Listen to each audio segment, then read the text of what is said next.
It's Monday, and you know what that means. Time for another episode of the Flex Zone Podcast. That's right, the only place giving you your sports how you want to win your game. And we are taking things to another level tonight. Enough about that. We're going to do amazing things tonight. We have an illustrious guest who's going to cook. He's going to bring the heat.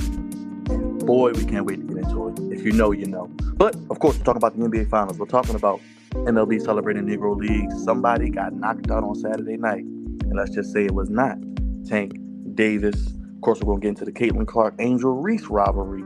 And we're going to recap and talk about the hottest topics in the world of professional wrestling. If you know our guest, you know he's bringing the heat. It's the Flex Zone Podcast, episode 445, all the way live. If you're in the chat right now, make sure you super kick that subscribe button, like or bomb that like button, backdrop that bell, vote on the poll, let us know your favorite event from the weekend that was in the world of sports. And you can always make sure you hit that bell to know when we're live as well. Episode 445 coming to you right after this.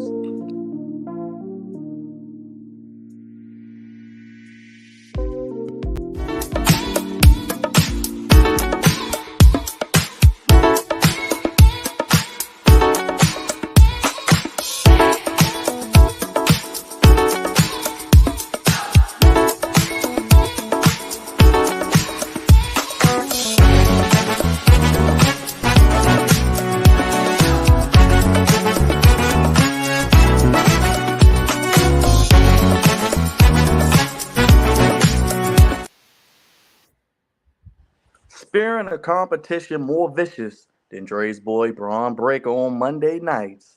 It's the Flex Zone Podcast, fellas. Only place giving you sports how you want it. When you need it. Episode 445. I can't put into the words how excited I am. We have an illustrious guest who's going to bring the heat tonight. He is ready. We are ready. Episode 445. Big topics tonight. NBA Finals. Caitlin Clark-Angel Reese. We're going to get into the MLB celebrating Negro Leagues. And somebody got knocked out the other night in Vegas. Make sure Twitter, Instagram, the Flex Zone 1, Flex Zone Podcast on TikTok. Get those super chats in and Cash App, the Flex Zone 1. FlexZone1@gmail.com. You want to be a part of the Flex Zone experience. Enough about me, God's favorite host, associate producer here. I got the gang all here, the Fantastic Four. And we're opening up the man cave. But I got to introduce everybody for those who don't know who we are. We are the Flex Zone Podcast. Make sure you guys super kick that subscribe button, like or bomb that like button, backdrop that bell. Let us know your thoughts on the weekend that was in the world of sports, and vote on the poll and let us know what was your favorite moment. But enough about me. Let's start things off. Batting leadoff. It's our social media producer. He makes things work. He makes the Streams Press team. It's the one, the only, Big Raj. No bread, no water, just meat. Finish him, Daddy. What's going on, everybody? This is your boy Big Raj. It was a great weekend, man. I got to see Cravante in his cookout gear, before the fight and during the fight. You know what I'm saying? Tank, he whipped some ass. So, we'll recap that in a little bit, but we got to get to our illustrious guest, so I'm not gonna hold up too much time. Next, brother. We don't act crazy when company comes. But it's the Flex Zone Podcast. Cravante, Bebe, the Commandalorian, the captain of the goofy ship, the co-patriarch, the associate producer. We got to show our good brother how he gets down. We have a good time. Y'all gonna do it. Haters can't stand us. Left hand up. Commanders. We fight for RDC. Who are we? The Commanders. Cravante, baby. Always love Monday nights, don't you, my brother?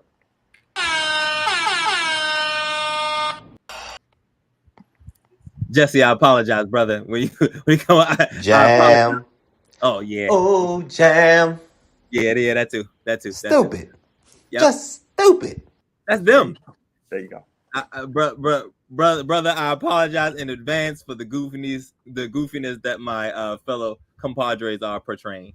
But Monday nights, we do it every night. I don't care, company or not, they're gonna play that damn song, and I hate it.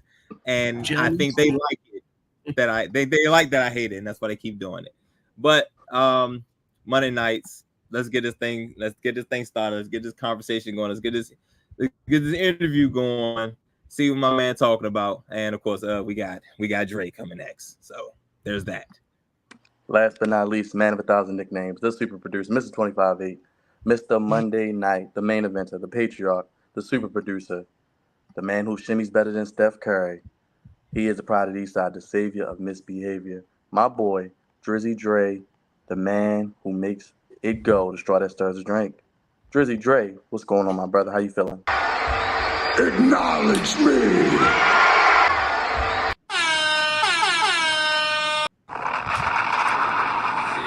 Hey, I'm doing good, man. Blessed to be here with another Monday. Yeah, you already know whose house it is, man.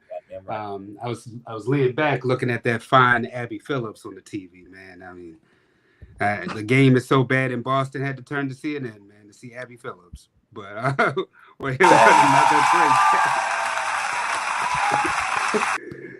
here with another great guest, man, and I can't wait to get started.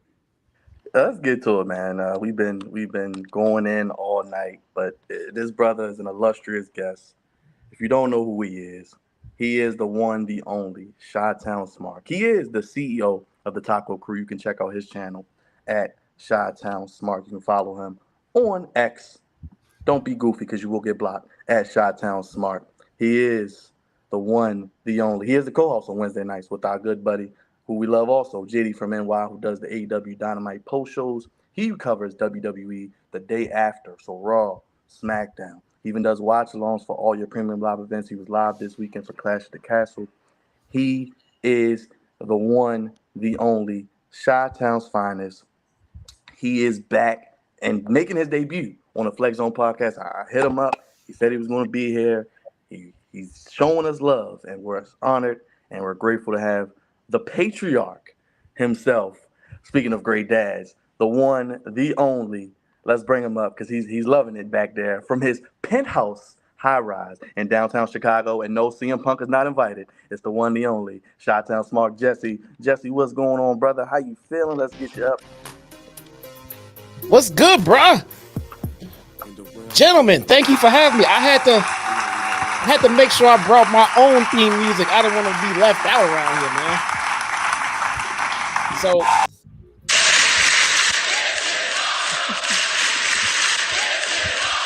bro, I can't follow those introductions, man.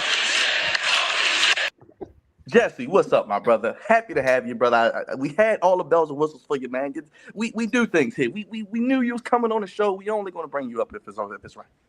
I can't follow all of those introductions, man.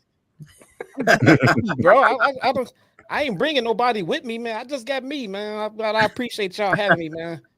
Y'all making me feel at home already.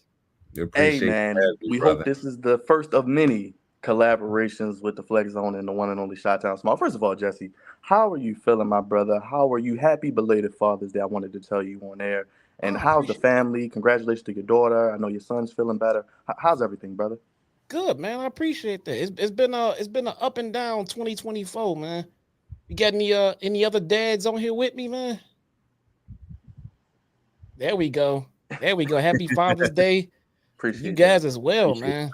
Appreciate you know what I did? I went and saw Bad Boys yesterday. What was your thoughts on that? We can start there, brother, because we hitting all topics. What you think? Man, I think it was the best one since the first one, man. I think it was the best one since the first. The second one was good. The third one, I feel like they made the fourth one to make up for the third one. I didn't really like the third one that much, man. I'm sorry. I'm all about storytelling, and Mike having like a Latino son that was a mass murderer. That was just out there for me, man. I didn't get that. I'm sorry. I didn't get that. And they used it here. And if you ain't seen the movie, spoiler alerts, I'm sorry. But they used it They here. Good. It's been 2 weeks. They good. Yeah, you know, they piggybacked off Mike's son and everything else, but at that point they just got us used to that fact that his son was like, you know, a natural born killer out there. You know what I'm saying? So we had to swallow that pill and just deal. It felt like a lot of the time the movie felt like a Fast and Furious mixed with The Fugitive. You know what I'm saying? I thought Tommy Lee Jones was gonna pop out at some point, man. For real. But I liked it. What about y'all, man? Did y'all like it? Hey man, I enjoyed Bad Boys 4, man. I thought it was a throw. I was really pumped when Reggie came on the screen, bro. I mean, I did not expect him to go, to do that. Reggie is him, bro. Wow, god damn. He is that guy. But it was an awesome movie, man. It was a really awesome movie. I'm so glad that Will is back in the spotlight. I'm glad he's back to doing interviews and being himself, before everything went down. So I thought that was cool to see as well.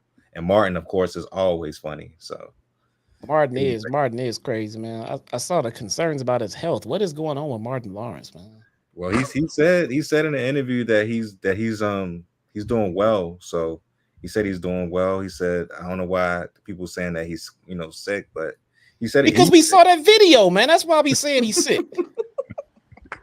He come out to that balcony looking like he just jacked up on something. What is going on with Martin, man? He's man, I don't know, but he to his credit, I'll give him the benefit of the doubt. But it's Hollywood, Jesse. So you already know how they like the mask stuff over there. It looked like they had to drag him out there like Weekend at Bernie's, man. It like he was half dead. He just waving. And then he leave. But what was a actual interview that I was really concerned, and was the Shannon Sharp interview that he did with him and Will was doing most of the talking.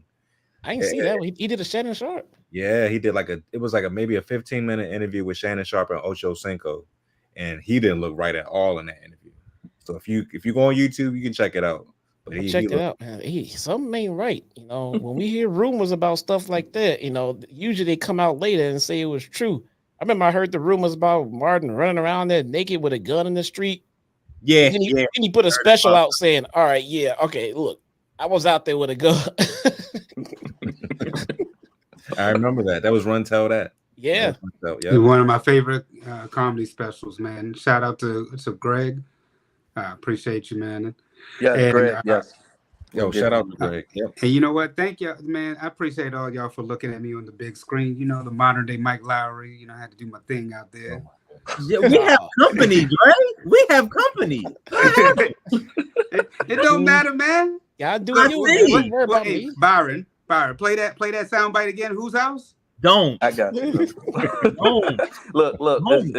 It's Jesse's house tonight because we're in Jesse's high rise. I'm just a guest, man. Yo, Jesse, people who don't you're know, always welcome, good brother. I already said to him, man. I said we got a link, man. When I touch down in this city, it's all love, man. He knows for sure, man. For sure, absolutely, man. Hey, man, Jesse's a cold beverage connoisseur, so I'm sure he'll be able to keep up with you, Dre. But you know what though, I appreciate him saying though is about storytelling, and honestly, like I think, and sometimes in Hollywood we've gotten away from that. With a lot of our series, with a lot of our movies, and even with the wrestling business, we've just gotten away from storytelling. And you even see like in the NBA, we're trying to make a big deal out of like little things, like nitpicking, like Jason Tatum's post conference interview about tonight's game. About saying this, we have one more game if we lose, and analysts are just trying to like really pull something out of that. So the art of storytelling is something that's really needed for our business. Jesse, I want to start at the beginning real quick. I know, everybody knows the rise you've taken over the past few years, but just your start, kind of your story, and I think it's very interesting how you kind of got into the YouTube thing and kind of got to where you are today. If you want to divulge a little bit and let the people know, how you came to be the Chi-Town Smart. No, man, it's an interesting question, man, because it's not really anything interesting behind it. I was at work. I worked for the railroad out in the city. I was doing like the overnight shift, man. I started at like 6p, supposed to be 6p to 2a, but for some reason, somehow, lucky me, it was always overtime, whether you wanted that shit or not. Word. It was called mandatory overtime. Sound like Amazon. Man, bro. I mean, and the money was sick, man. I mean, I was pulling in about 6 figures, but I wasn't never home. I wasn't never home, and I was always tired, man. And getting off work, 12 hours is 12 hours, but when you go to work and it's still, prime time, when you get off work, people starting to wake up for work, you feel like a zombie, man. You feel like a zombie. I be getting out of work at like 6 a.m. sometime, and it just don't feel right.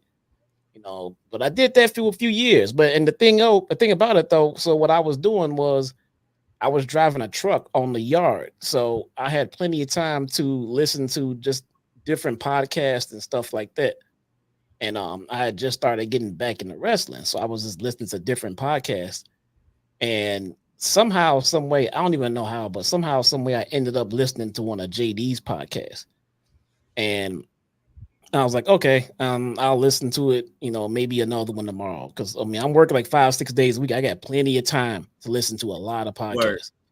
So I picked up on him, Steven Larson. I picked up on quite a few different podcasts, just listening to stuff. And then I stuck with listening to JD's, and I forget what it was. If I dig through the crates of my emails, I might be able to find. But he said something about something that just had me like, this motherfucker wrong. Let me tell this motherfucker how wrong he is. So I just started typing away, and he never said nothing back. And then like, I don't know, like a week or two later, he said something else like, that's wrong too. And finally he got back to me, and it was like, what the fuck you mean it's wrong? So we started going back and forth on it and stuff like that, man. And it just kind of budded from there, man, to be honest with you. And we would just start, shooting the shit and as DMing and talking about wrestling and shit like that. And it just kind of just one day, like after about a year or so, I forget how long it was, to be honest. I'm real bad with time and dates, but he said, hey, you want to come up on the show, and talk about the stuff that, we talking about with this particular show and everything like that. And like, yeah, man. Yeah. Let me get out there and say some shit, man. I got something to say. And it just, from there, it just spiraled, dude. I started to realize, because my first time doing that show, I had a shitty computer. I wouldn't even classify this shit as a computer. I had no equipment, no nothing. If you dig into the crates and find my first show with JD, I looked like some homeless dude with a screen and a mic, man. So eventually I just started getting pieces here and there, and then learning more about what to do when you live and everything like that. And it evolved, man. It evolved. And we just started talking about doing different projects, and then we got onto Dynamite and everything like that. And here we are, man. Man, I just want to say it is a pleasure, talking to you. I was the same way, man. Maybe about I want to say 2019 is probably when I found JD's channel. And I just stumbled across it. I wasn't really looking for like a wrestling podcast or anything. I was looking for this thing called Off the Script with The Rock. It was like a 1998 like clip of The Rock when he was talking to some dude about something. I was looking for that, and then I just typed in Off the Script, and all of a sudden I see this dude JD, and he's doing a review, and I just like, you know what? Let me just listen to this real quick. So I wasn't even paying it no mind, but like maybe after like 5 minutes, I was hooked. I was like, wait a minute, he's talking about some real stuff right here. So instantly I just started watching some more things about JD. And this is back when JD was raw, or he was really, really raw. So like, yeah. So like the podcast that really got me, not the podcast, but the actual show that really got me hooked is when he did the Hell in a Cell, and he was talking about I think it was Seth Rollins and rest in peace with Bray Wyatt. Well, I was going to ask you, was it the Bray Wyatt one? And he went crazy on that. I was like, yeah, like this is the guy I need to listen to, because everything he's saying right now is on point, and like there's no other podcast that gave me that at wrestling wise. So I've been following since 2019, and then I think when y'all started Dynamite, I started checking y'all out because y'all been heavy on Dynamite. Y'all keep it real on Dynamite. I'm an AEW mark. I try to keep up with them as much as We do possible. watch alongs every Wednesday, Jesse, so it's a struggle sometimes. Yeah. It is a struggle, trying to keep up with that. But Yeah. I've been rocking with y'all for like the last 5 years, honestly. Oh, I appreciate that, man.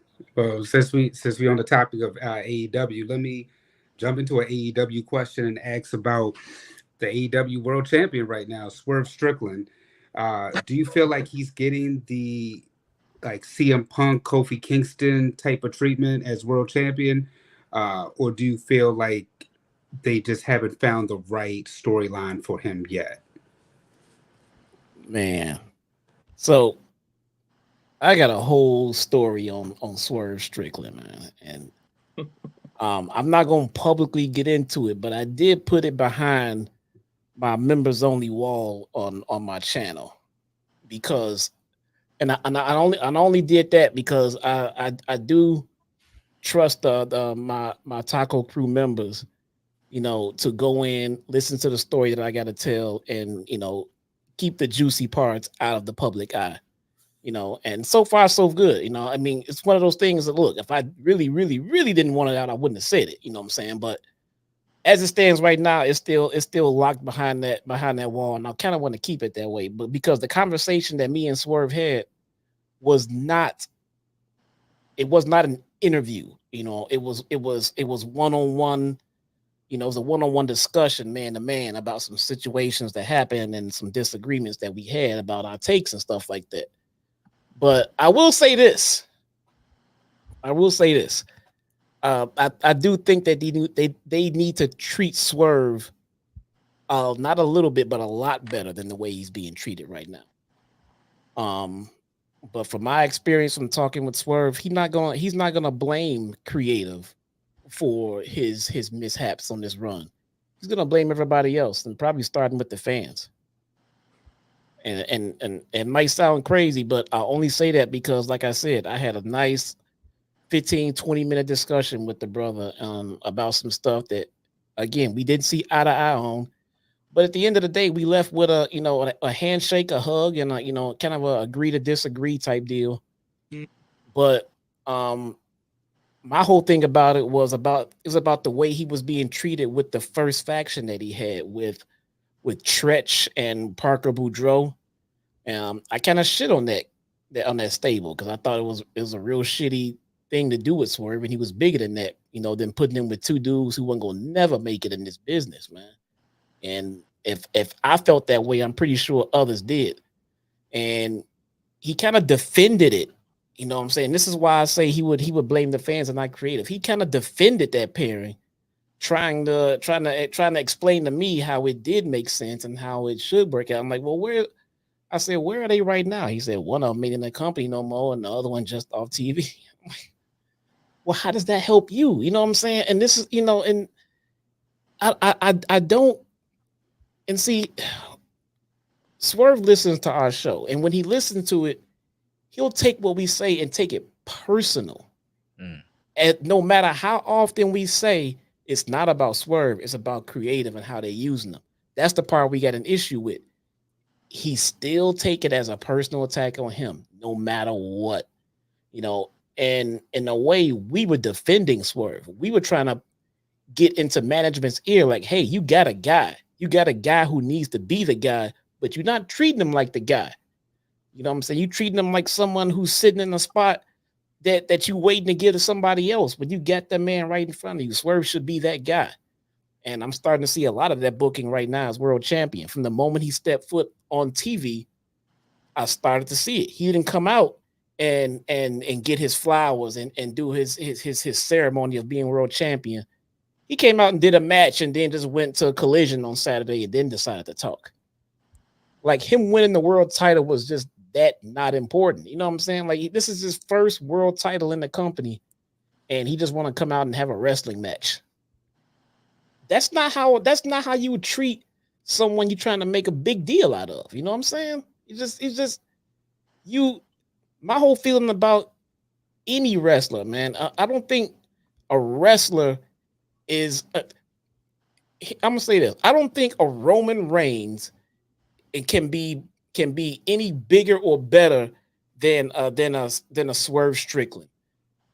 I know who the biggest star is right now because one was pushed and projected and presented to the people as a star, and the other one was presented as, yeah, he won his world title, but we're gonna have him do an open challenge match, and then maybe we'll have him talk on Saturday. That tells me he don't care. If you don't care, why the fuck should I care? Well, let me follow that up because actually, the hair that I actually have is actually inspired by Swerve Strickland. So he's made an impact on me as far as watching the AEW product. And you're right. You know, I could think of some champions off the top, like who won their first title, like Jeff Hardy and how he was really celebrated in WWE. Eddie Guerrero with his first championship. So you make some really good points when you talk about Swerve and his current treatment. And hopefully they will treat him better within the weeks and months to come, or as however long they project him to be world champion. Hopefully it's a little bit longer than what we thinking. So we're hoping on this podcast. We've been saying what Byron, we said we've been hoping until the end of the year. Yeah, we don't think it's making it past all in. I mean, you guys have said it too. I mean, not to say like we breaking news or anything, Jesse. yeah. My question is this, Jesse. With creative, like what has happened to AEW, man? Like it started off like extremely hot. Like at one point it was like on fire. And then Tony just decides to make bad decision after bad decision after bad decision. Like what is going on in your point of view? Cody and Brandy left. If you go back and look at the creative in AEW and how interesting it was and how much it took a plummet, and what was the turning point, you'll go back and see that the women's division started off white hot. Brandy left and it hasn't been the same. I'm not trying to put Brandy over as Booker of the Year or nothing like that, man. But the thing is, when you have someone, we have a female in management to advocate for the women, someone with weight to their voice, things seem to be going a little bit smoother. Same for Cody. Cody was also involved in creative. They have never publicly came out and said exactly what it was that their disagreement was about, as far as Tony and Cody.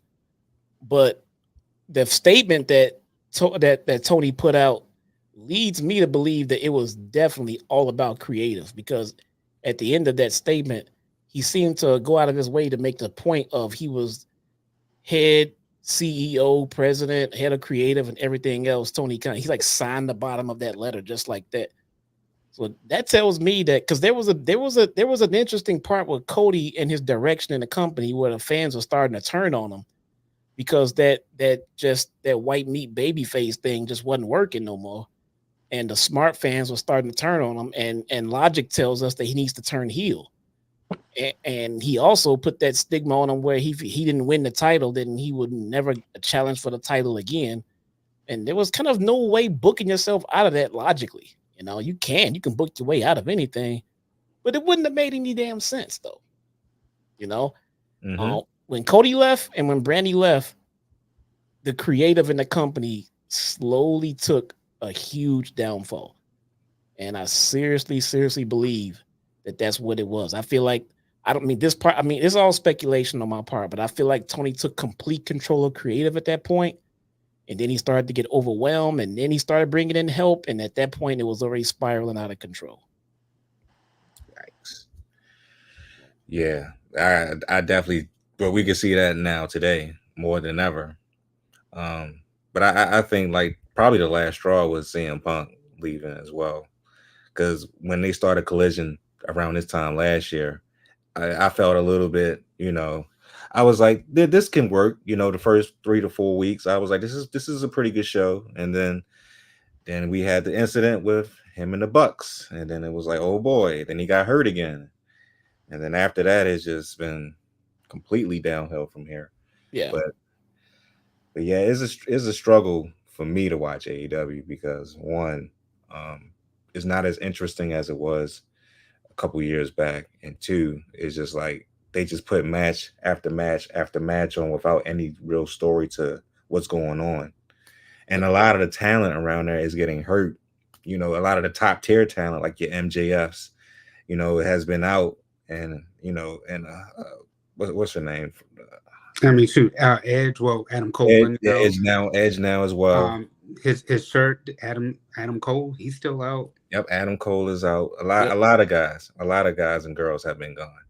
Yep. So Jamie Hayter's still out. Britt Baker's still out. Yep, Britt Baker. Yep, that's Britt Baker. Yep, she's still out. So it's been a struggle, man. It's been a real struggle.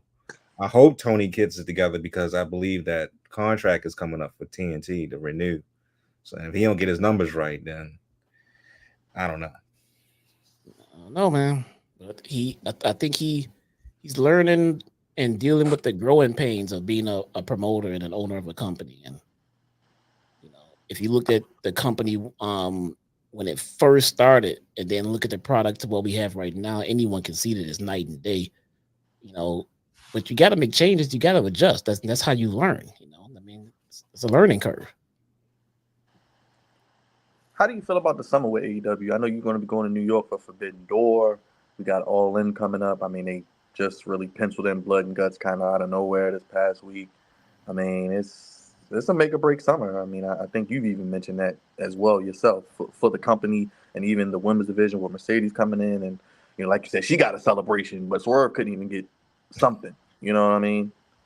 Yeah, I think they learned from how they botched that issue with Swerve and just see that at that point it was a no-win. Because if you botch it, if you do the same thing with Mercedes, it's look, they didn't learn from the last time. They did it again. But now they fixed it. Like, see, oh, well, she gets the right one, but not Swerve. You know, so at that point, it was already messed up. So there was no fixing that. I think this needs to be a big summer for AEW. It really, really needs to be. I think it can be. It's just a matter of who's going to be healthy, when they're going to be healthy, and most importantly, what are you going to do with them when they come back? I'm already starting to see issues starting to form as things start to develop this summer, like MJF coming back a lot sooner than anybody expected. Great to have Max back. Need Max on TV more than anything else that they got in this company right now. But between MJF returning as a babyface, between Will Ospreay being out there as the top babyface, where does Swerve land on that totem pole of baby faces versus where he should be? You know what I'm saying? So that's not a good look for Swerve right there alone. I mean, that's why I've been an advocate. I think Swerve needs to turn heel and turn heel fast. There's no real top heels. The biggest heel in the company right now is who? Christian Cage. You know, and that's about it. I mean, and don't get me wrong, he's killing it, man. Mm-hmm. He is killing the game right now. I think this is the best work of his career right now. What he's doing in AEW, but he should not be your absolute top heel. We need more heels at the top of the card. And with Will Ospreay and MJF back, there's no need for a baby's face Swerve Strickland at all. At all. I think him and Nana need to turn heel right away. Well. Let me chime in real quick about the Mercedes Moné. What are your thoughts about her right now as she's become champion? Her being in AEW right now, and what do you think? What do you project for her moving forward? You know, I want to enjoy what's going on with Mercedes because I've always been a fan of her work.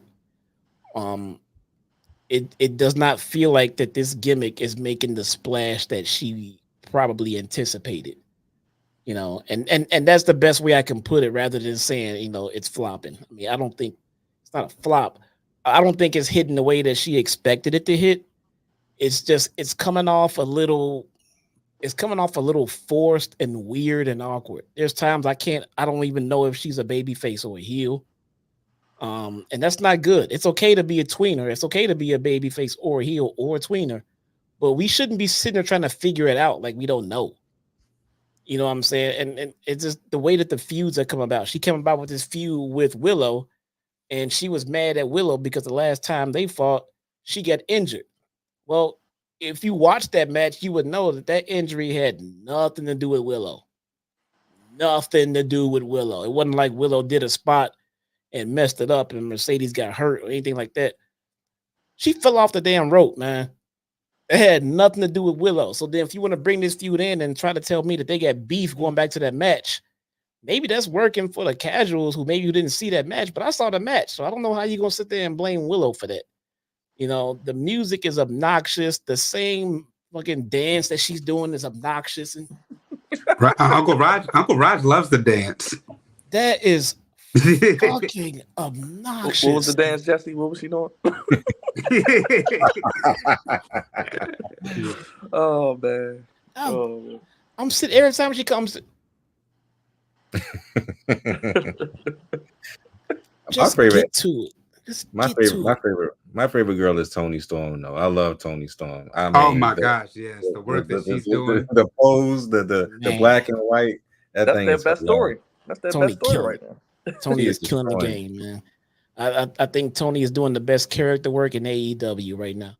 And when that gimmick started, I was not feeling it. I'm like, what is this? What is this bullshit? And that's the best example I've seen in a while of pick a gimmick, stick to it, make adjustments, and make it work. You know, because when it first started, it wasn't working for me. She kind of laid into it. She's been living the gimmick ever since. She's made some tweaks, some adjustments. She started incorporating her move sets into the gimmick, and it's all working right now. She's hitting on all fucking. So I don't want to see her lose that title to anybody right now. And we got a Jamie Hayter and Britt Baker coming back soon, man. So that's only going to strengthen the division. I'm hoping they tweak Mercedes' gimmick a little bit. My first tweak would be to take that damn CEO chant out of her fucking music. That is so cringe, man. So cringe. You want people to chant CEO, that's one thing, but it just feels like you're piping it into the arena at that point, you know, and it just don't work. The music is fine, but the chant gotta go. Come up with some better creative, you know. I forget the lady's name that they hired, but they supposedly just hired someone from the WWE backstage camp that's supposed to be helping with the creative for the women. Not seeing it yet. The best thing they got going on right now is Toni Storm. I'm interested to see where this Chris Statlander thing go. I like that they pushing Willow because I've been high on Willow from the dark days. I thought she was really, really, really good, man. But outside of that, I'm waiting for more. What is going on with Deonna Purrazzo? She came in with a lot of fanfare. Now she just kind of fell to the wayside as well. Jennifer Pepperman, that's the name, Jesse. That's her. Man, I mean, you know, I know we've talked about Swerve, but I just think about not Dean Ambrose, but what is his name now? Moxley. Yeah, John Moxley. We were saying how he gets better treatment than Swerve, man. He's your world champion. We're just like, you know, just the insanity about what they're doing right now with AEW. Do you see, like you mentioned earlier about Cody leaving AEW and how it's kind of like hurt the company? Do you see other people transitioning from AEW as these changes have been going on to back to like WWE or another promotion? There's gonna be I think that going from AEW to WWE or vice versa is a big case of the grass being greener on the other side. And, you know, and that's for anybody. You know, everybody knows that, you know, Ricochet is gone. Everybody knows that Ricochet left. Everyone's anticipating Ricochet showing up in AEW. And from what I can tell, from what I can see, that might be the best choice for him. How long has he been in WWE? And he has never, ever, ever, ever broken through that glass ceiling. Now, it's not to say that he's going to break through it in AEW, but what AEW does offer is a variety of different feuds, matches, and different things for Ricochet to do. You know, and that includes getting back in the ring with Will Ospreay, which is definitely what he wants. You know what I'm saying? So it depends. Cody, I think Cody going back to the E was the best thing for Cody. I don't think Cody would have gotten this babyface gimmick that he's doing right now. I don't think he would have gotten that to get over in AEW. The fans are just too smarky. The fans are assholes. We are assholes here in AEW, and we know when we get tired of a babyface, and then we'll start treating him like an asshole. And Cody was not going to be the one to turn. You know, he wants to be that super John Cena babyface type guy. I don't think Cody's ever going to turn for the rest of his run in pro wrestling. And logic and creative in AEW kind of dictated that he should turn. And he should have turned in AEW, but he didn't want to. So I could see Cody faring much better in WWE than he did in AEW. But if not for AEW, Cody would not have been that valuable to WWE, and he wouldn't have gotten to the heights that he was at when he switched over back to WWE. So I mean, I've always said numerous times, this business needs AEW, and everybody in this business needs to be thanking AEW. Even if you've never worked there before, everybody in WWE is making more money because of the pure existence of AEW. Well, you spoke about WWE, Jesse. You kind of fell out for a little while with WWE, but Vince was pushed out. Paul Levesque, who I know you were a big black and gold guy, like myself, he took over. We know what he's capable of. The resurgence. I mean, it's the Renaissance or the Paul Levesque era. We had Clash of the Castle this past weekend. We've just see the Uncle Howdy has finally arrived after 6 months. How are you feeling with WWE right now, man? I mean, like Cody, the whole Cody AJ feud looks like he's going to be intertwined with the Bloodline again. A lot of moving parts in WWE.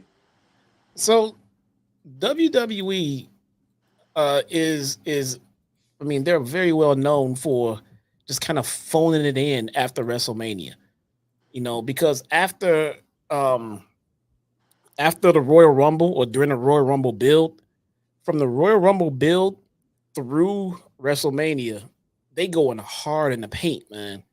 I mean, the travel, you know, those extra house shows and just more story, and just they go real hard in the paint doing the WrestleMania build, promotion, everything. After WrestleMania, they kind of take a break, you know, and they do. It's not as much going on, there's less travel, the storylines are not as juicy as they used to be. It's been that way for years. They pump it up, get to WrestleMania, they take a break. They come out of their break right before SummerSlam. So for me, everything going on in WWE right now is kind of par for the course. You know what I'm saying? It feel like that's what we've been getting. Now, I've never fallen out of love with WWE. I didn't watch WWE for a while just because I just didn't personally have time to. I was trying to cover TNA and AEW, and personally, I didn't have time to watch every WWE show. I didn't have time to watch every Raw and every SmackDown. And for me, I'm the kind of person that if I can't get all the way in it, I'm not getting in it at all, because I don't want to be watching on Monday and then I, can't get around to watching, the next week or two. Then I come back in. I'm like, who is this shit? Why is this happening? Who is this? And I got to go back and watch and look. It's too much because I'm still trying to cover two other brands. So when I stopped covering TNA, Scott D'Amore left. The product took a complete plunge, and I'm just sort of fuck it. I'm gonna go back to WWE. And just from what I've been keeping tabs on, from what I've seen on Twitter or seen from what JD's review, I was quickly able to pick it back up and go. I was never down on I was down on WWE a long time ago during the Super Cena era. That's when I stopped watching altogether. The Super Cena got that. That's it. That's it. It was literally, I'm done. That's it, man. I stopped watching for a few years, but I was never down on them. I just didn't have time to watch it, and now I put it back on my schedule. Took TNA off, and it's all right. I mean, it's got some good points here and there, but it is in a lull. I mean, and but I expect that, so I don't want to be like it sucks, man. It's not as good as it was during WrestleMania, and I expect that. They go on the European tour and they do all this stuff, and they spent the last couple of pay-per-views out of the country. it's not that big. SummerSlam will pick back up. It'll start to get interesting through Survivor Series, and then once we get back to January, WrestleMania season back over again. It's a revolving door. It's always been like that with WWE. All right. Well, you mentioned John Cena. I want to get into I do want to ask you about Super Cena, but first let me ask you, John Cena, for the longest time, they said that he should have turned heel during the Super Cena era, and he never turned heel. Roman Reigns, we had begged for him to turn heel for years. He finally did, and you see it just rejuvenized his career, and now he's loved. Do you feel like there's anyone right now on that cusp of being a fan favorite? Maybe they should turn heel to kind of get themselves back on track. I don't see anybody following that exact same pattern, because you're right. When the Super Cena era was happening, everybody was wanting him to turn heel. I was saying then that if this dude just turned heel for a little bit, it'll give us a refresher, but he wouldn't do it. Then Roman came along. This dude just turned heel a little bit. It'll be a refresher and then get back on. Then he did it, and it's exactly the result that we thought we would get. So Cena didn't do it.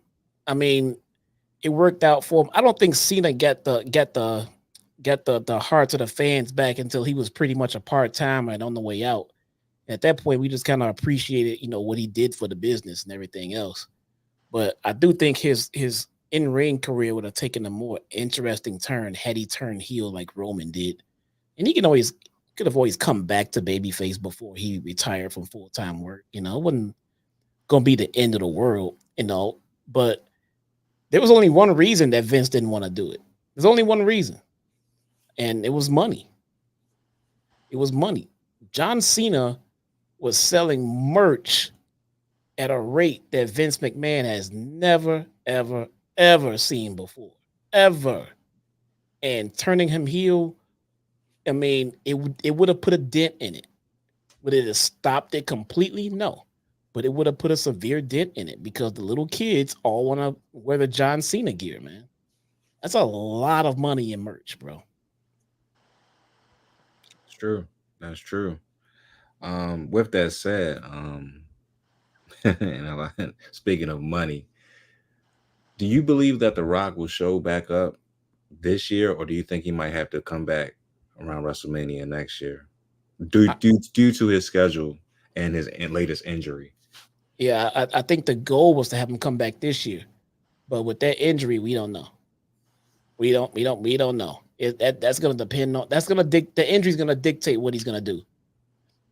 And I'm surprised they didn't blame this on wrestling. So I'm glad that they distinguished that injury happened on the movie set, because if it would have happened in wrestling, The Rock would have been away from a wrestling ring forever, for life. Never would have come back.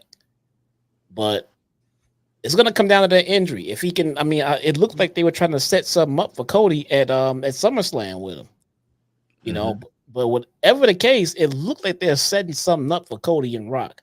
So maybe we won't get it at SummerSlam. Well, I'm pretty sure we won't get it at SummerSlam. But maybe they're trying to do it for the Rumble, maybe, or next year's WrestleMania. I mean, who's going to be the main event for next year's WrestleMania? Roman Rock, maybe. Roman's not back yet. It could be Roman Rock, but that's also gonna, that's also gonna be on if Rock can come back. If Rock can come back, it can be Rock and Roman. So we don't know how bad that injury is, when he can come back. So, and if we getting Rock and Roman, then what is Cody doing? Yeah, good question. If Rock and Roman is headlining WrestleMania, that makes Cody feel like an afterthought by default. What about Orton? Orton, I saw Orton looking at the title. Maybe they'll get to them at SummerSlam. I don't know if we're gonna push Orton and Cody to WrestleMania though. So that was the only issue that we've talked about on this podcast several times. We said it wasn't a matter of Cody finishing the story that we had an issue, because I watched JD had even talked about this too. It seemed like at first, like, yes, you want Cody to finish the story, but it went from him finishing the story to like when he finishes the story, what's next? And that's kind of like, I think that's where we're at right now. Now that he's finished it, because Roman, some fans were a little bit tired of the part-time schedule. They were tired of the bloodline, but we, seeing Cody finish the story, then like now it's like, okay, what's next? Because usually after you have all this build up, there's still something kind of left over, like Daniel Bryan when he was finally able to get over, Shawn Michaels and the Boyhood Dream at WrestleMania. So usually, afterwards we see it like a continuation, but Cody, it just feels like it's kind of stale now that he's finished the story, and it's like, what's next and who can he face?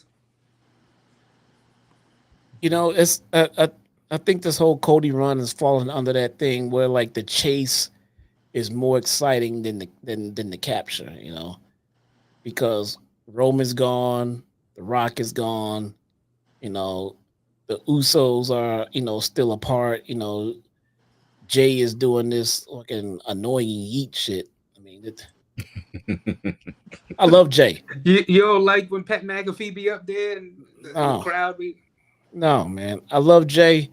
I love the Usos. I've always loved the Usos, man. But that yeet shit is just so annoying and repetitive, kind of like the what chants. I mean, I didn't like the what chant. I mean, it's just dumb. So many sheep are out there just repeating that yeet shit to nauseam, man. I'm just so done with it. But I like Jay. I like Jay. I like Jimmy. But everything from that bloodline feud has all dissipated and moved out, and all we got now is Solo, and the Gorillas of Destiny out there with them, and it's just not clicking no more because you need Roman, and they're not even really dealing with Cody that much. I know they just mixed it up with Cody the other day, but it's not interesting no more. I mean, let me put it like, it's not as interesting as it used to be. Or as it could be. That too, But do you feel like when Roman and Rock get back, that's when it will start picking back up again? I feel like we just need Roman back. I agree. I feel like we just need Roman back. When we get Roman back and he start rebuilding the bloodline in his image, I think the whole bloodline civil war is going to be what's going to carry us into next year's WrestleMania. And the crowd is waiting for it. The fans waiting for it at home. Everybody waiting for Roman to come back. It feel like Roman going to come back through a portal like Slim Shady did in Houdini and look around and be like, what the fuck is this shit? What is happening here? I feel like when I feel like Jay Uso is going to go away at some point. I feel like when Jay Uso finally goes away at some point, I think the return of Roman going to be imminent. I think he's going to return with the Usos back together, and they're going to deal with the bloodline themselves. I wonder how they would even get him off. Maybe if they screw him at Money in the Bank and take him out like they did Jimmy. I'm not sure, but it'll be interesting, to see that. Yeah, I'm thinking Survivor Series. And right now, you're hearing the "We Want Roman" chants. Reminds me of back in the day when Sasha, "We Want Sasha" chants. Yeah, it's true, man. Let me. We talked about NXT earlier. What are your thoughts about NXT and right now Trick Williams as the world champion over there? I do not watch NXT anymore. Dre's the only one that watches it. We don't. I'm with you because I don't. I do not. When Vince murdered it, I stopped watching. And they trying to resurrect it. Hats off to him, man. But I just don't care no more. Wait, what was I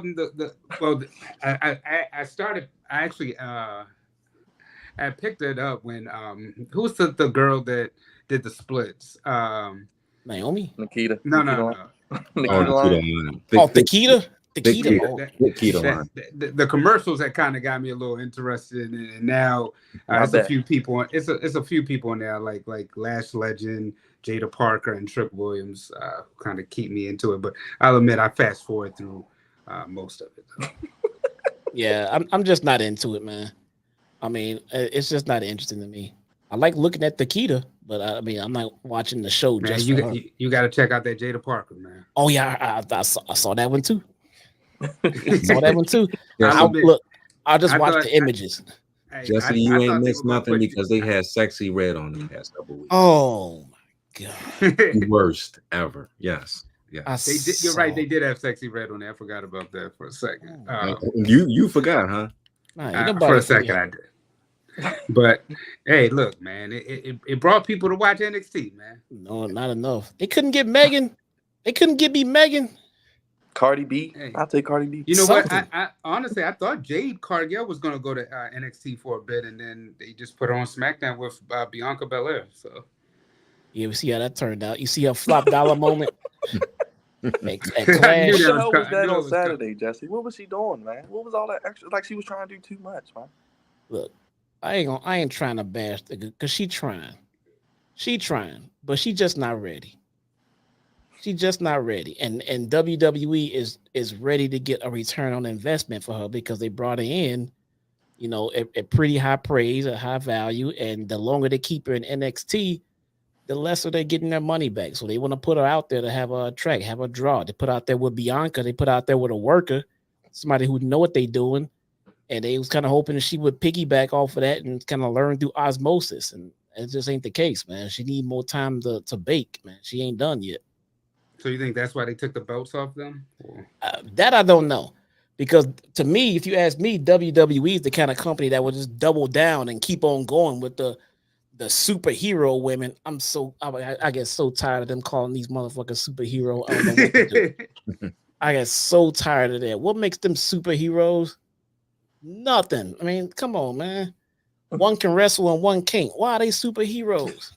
Because they wear capes. Because they're both super strong. That's the only thing I could take away from. That's what people keep telling me. Oh, they got muscles. Motherfucker, they pro wrestlers. Supposed to have muscles. They supposed to. I don't get it. They WWE is known for getting these monikers and just ramming them down your throat. Seth freaking Rollins. These women are superheroes. Who was it that? I remember Goldberg a few years ago. I thought it was going to end with Vince. I thought it was going to end with Vince left. It just continues to keep going. Nope. Who was the woman? Who was the one that just came from NXT? They kept calling her a pit bull. Oh, she's a pit bull. Look at her. Ivy now, I think. Ivy's an Ivy. Yeah. Oh, she's a pit bull. Like, all right, she's a pit bull. She's not even 30 on TV, seconds later. She's still such a pit bull. Look at her. Look she's at her. Not even on TV no more. I mean, she's right. Would she get caught by the dog catcher? What happened, man? Maybe she was in the back with when the Wyatt attacked tonight. Maybe she was in the back with all the people getting laid out with that. She's a pit bull. Well, Jesse, I know we appreciate your time, but you kind of touched on something I do want to kind of end with because you are a hip hop aficionado as well. You are a guy who knows about hip hop, especially being from the Chicago area. I want to get your thoughts on the Drake and Kendrick situation, and you mentioned about Eminem. You're a big Eminem guy. We love Eminem here. About him dropping his last album. How you feel about the state of hip hop? Because I feel like it was in a little bit of a lull as well, kind of like wrestling was, but I think the Drake Kendrick beef kind of added a little spark to it, and we're getting some real lyricists back in the game. Got Eminem and things like that. I did want to get your take on that. I kind of feel like hip hop is kind of like in the same state as the kind of like almost like pro wrestling and the NBA for that matter, because if you love the business and you love the product, and I'm talking about all three of these right now, then you're just going to love it. But there's no real superstars anymore. There's no real superstars anymore. Remember when the NBA finals, when you had LeBron, and Steph, and you had Kobe, you had Mike, you had Shaq, and it goes back when you had Barkley with the Suns out there with you had superstars out there. Right now, it's just a game. I mean, and that's what it's supposed to be at its core, man. But I mean, I can watch any dudes play basketball. I mean, and that's just what I'm doing. I'm watching 10 dudes on this court play high level basketball, but I don't see no Rodmans out there. I don't see no LeBrons. I don't see nobody. I don't even see Patrick Ewing's out there right now, man. It's just not interesting because there's no characters. Draymond Green is like the closest thing to a character they get out there, man. And sometimes you need that. Sometimes you need that extra attraction to make it that much interesting, man. Because I want something better than Dallas is playing the Celtics. Go watch it. I want to see. Well, we get LeBron versus Steph. Two first ballot Hall of Famers. Who gonna get this ring? Who gonna get that ring? My shit was watching Kobe and the Lakers battle the Kings in the Western Conference Finals. Man, you remember those fucking games, man? Yeah, I do. Yeah, that We was do. ball. A couple of us here are Laker fans, man. Yeah. Man, that's how you play ball. That's what I got it. Game 7, I got Lakers and the Kings in Game 7. Motherfucker, I ain't doing nothing else. I don't do nothing else. Get out of my way. Game 7, move. I'm calling off work. I ain't doing nothing, man. Now it's like the finals are on. All right, if I ain't doing nothing else, maybe I'll turn it on. Well, so you were We saying were interested in watching Raw over the finals. Watching Go Raw. ahead, Dre. You got the last question.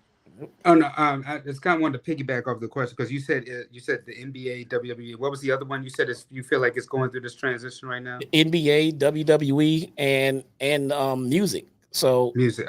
Okay. So I feel like they reaching back. So like if you go back and reach back, dig into the crates, you'll get your stars like Eminem, and you'll get shout out to Kendrick, man. Kendrick is I feel like Kendrick is bringing hip hop back to hip hop. He not catching the level of megastar, but I still appreciate what he bringing to the business because a lot of these dudes right now who getting 100 million streams and all this bullshit, I would never go out to the store. I would never go to Best Buy and buy these CD. I wouldn't. You know what I'm saying? And it's just not that good to me, man. I need like somebody who already an established star to come out, and that's like WWE digging up The Rock to put him in WrestleMania. Right. You know what I'm saying? You should be able to. By this time, you should have produced new stars for me rather than going up and digging up John Cena. People trying to get Austin back and Undertaker making an appearance, and it's good to see those guys. But what kind of condition are you leaving the business in if you got to go back to the old guys to get views? You know what I'm saying? I bet you the NBA would have loved to have the Lakers and LeBron in the finals this year. Oh my God. Yeah. I think this was the first time they said in like years that you haven't had KD, LeBron, or Steph make an appearance. So yeah. It's not fun. Remember we had LeBron and D Wade and Chris Bosh on the same goddamn team? Yeah. It was like the Avengers in the NBA. It was fun. It was fun to watch, man. I wasn't no Heat fan, but I want to see these dudes play ball. Do you don't feel that way like with the NBA? I know, right now you have Luka in the finals, but you don't feel like maybe like an Anthony Edwards, a Giannis Antetokounmpo, a Joker, they might be the eventual faces of the NBA, just like in WWE. You still have Roman and you still have Cody right there who can carry the load a little bit. I do understand what you're saying, bringing the old guys to help within the storyline, but you don't feel like those could be the guys right now. You just mean like the younger guys to kind of take over. You mean to like make that extra push? Imagine Joker in his prime, going straight up with Hakeem Olajuwon in his prime. He would have walked all over his ass, man. It wouldn't even be funny. Now, shout out to Giannis. Giannis is my fucking guy, man. Giannis is a killer. And when I say like no superstars, and that's another thing. When I say no superstars, I ain't trying to take away from nobody's play on the court. It has nothing to do with that. These are all high level fucking players. I mean, this is the top 1% of basketball players on the planet. All right. So I understand that. They ain't trash, they ain't bums, but they ain't superstars, man. They not superstars. I can't name anybody in the NBA finals right now that would be half as interesting as Kobe in his prime, LeBron in his prime, Jordan. Don't even get me started. I mean, so it's just not the same. I understand that, not everybody gonna be as good as these greats, but they brought more than what they could do on the court. They had star power, bro. They had star. Remember when Jordan just took over the world? Everything was Jordan. Everything Jordan. Jordan, Jordan, Jordan, Jordan, Jordan. You don't get that no more. You don't get that. Now go to a kid. Go to a kid right now in middle school on the courts playing ball and ask them who their favorite player is. See if they mention anybody that was in the playoffs late this year. What they gonna say? They gonna say LeBron. They gonna say Kobe. They gonna Trey say Steph. Young. They name different cats now. Yeah, you're right. I mean, it's not the same thing. I mean, so I don't expect the old guys to continue to stick around and make it interesting. I'm waiting for the new stars to come out, man. I'm waiting for the new breakthrough stars. And if you just give me Bronny and Bryce, you just rehashing LeBron at that point, man. Where are the new stars at? So look, I appreciate what they do in the court. I can't do that shit in the court, and I love playing ball. I can't do that. I'm not trying to say they need to do better. They playing just fine. Maybe it's the rules in the NBA. You can't do nothing. I mean, look at Draymond Green. He tried making shit interesting, and they made him a pariah. They probably threatened to ban the dude for life from the league. Dennis Rodman just did what he wanted when he wanted, and then showed up for the next game. Maybe 1 game suspension at most, but he didn't try to. Dennis Rodman wasn't in fear of being canceled either. Mm-hmm. You know what I'm saying? So Draymond do something, and he trending on Twitter, and Draymond he's a bully, and he's a this, he's a that. No, he not. Playing ball, man. He rough. He Bill Laimbeer. He Charles Oakley. That's what he do, man. It's kind of like you're saying right now in the WNBA, what they're doing. Man. I mean, that is going on right now. Same things you're talking about. I saw the shit that's happening. I'm looking at it, and I saw like the replays and the highlights. I saw that shit, and I saw the people complaining. And my reaction was, why don't they just let these women hoop, man? Just let them hoop. Well, Caitlyn is getting bullied. Caitlyn is a big hot shot rookie with all kind of eyes on her, making her a target. So she got to go out there and earn the respect of her peers, bro. I'm sorry. She got all the respect from everybody else in the world, but she ain't earned no respect from her peers in the WNBA. If Caitlyn can ball, and from what I've seen, she can ball, then she's got to go out there and take her lumps and earn the respect of her peers, not go out there and cry about being bullied and shit like that. You a hotshot rookie in a new league. Earn your stripes. Earn your respect. I ain't seen nobody crying for Jordan when he had to go through the Jordan rules. Every time he go through the paint, he get put on his ass. I didn't see nobody crying for Mike. Facts. Shaq, Hacker Shaq. Ain't nobody crying for Shaq. He got to go out there and hoop. Let these women hoop, man. If Angel Reese want to bully Caitlyn, then let her. And if Caitlyn's teammates are too dumb or too scared to go out there and stick up for their superstar, then they the ones losing, man. So I tell you right now, you go out there and pull that shit on Mike, and Scotty and Horace and everybody else might just come whoop your ass. You got to protect your star, man. That's up to let them hoop. Let them figure out how to govern themselves on the court, man. Stop crying for Caitlyn. Man, I just got one more question. Just one more question, because we didn't talk about this. Okay. And I know you're a big Vikings fan, so I gotta ask this. What do you think about getting your boy Justin Jefferson that nice massive deal? What is your thoughts on that? My man is the highest paid non-quarterback in the NFL, man. Love to see it. And bringing in another JJ, we got J Quads, man. Mm-hmm. I'm loving it. I was a Vikings fan during the Culpepper and Moss days, man. Oh, I remember those days. Man, I remember those days. Get your roll on. Get your roll, man. Man. Get your roll on, man. But you couldn't tell me nothing back then. And it feel like, I don't want to get ahead of myself, man, but it feel like they got a second coming of another high-powered offensive team coming along here, man. But I don't want to put the cart in front of the horse, because Ryan Leaf exists. You know what I'm saying? So are you calling your quarterback Ryan Leaf? I'm saying any hotshot quarterback coming out of college to the NFL is a potential Ryan Leaf. We don't know. So we just can't assume that everybody gonna make that transition from college to the NFL, man. I mean, it's not that easy, But if all goes according to what we looking at, I think we got a nice little combo going on here. I'm seeing Peyton Manning and Marvin Harrison type shit going on in my vision. But again, we could be sitting here 5 years later talking like, I can't believe I thought this motherfucker was gonna be like Peyton Manning. God, damn. That sounded stupid, So we don't know. But Justin Jefferson is a special talent, man. And that's not just me being a Vikings fan. I would say and tell you that he is a special fucking talent. When you get paid that much money, that means an organization got a lot of faith in you. And they also dumped a lot of resources in you to make sure they're going to get a return investment. They hire private investigators. And they do everything else to see if there's anything in your background that might make them regret spending that kind of money on you. And they shelled it out for them. The Vikings got this brand new state-of-the-art fucking high-tech badass dome stadium. They got this hotshot rookie quarterback. They got the highest paid position player in the league, not being a quarterback. The Vikings are ready to work, man. And they mean it. So I don't know if JJ going to start this year, but even if he don't, man, the future look bright for the Vikings, man. So I can't wait.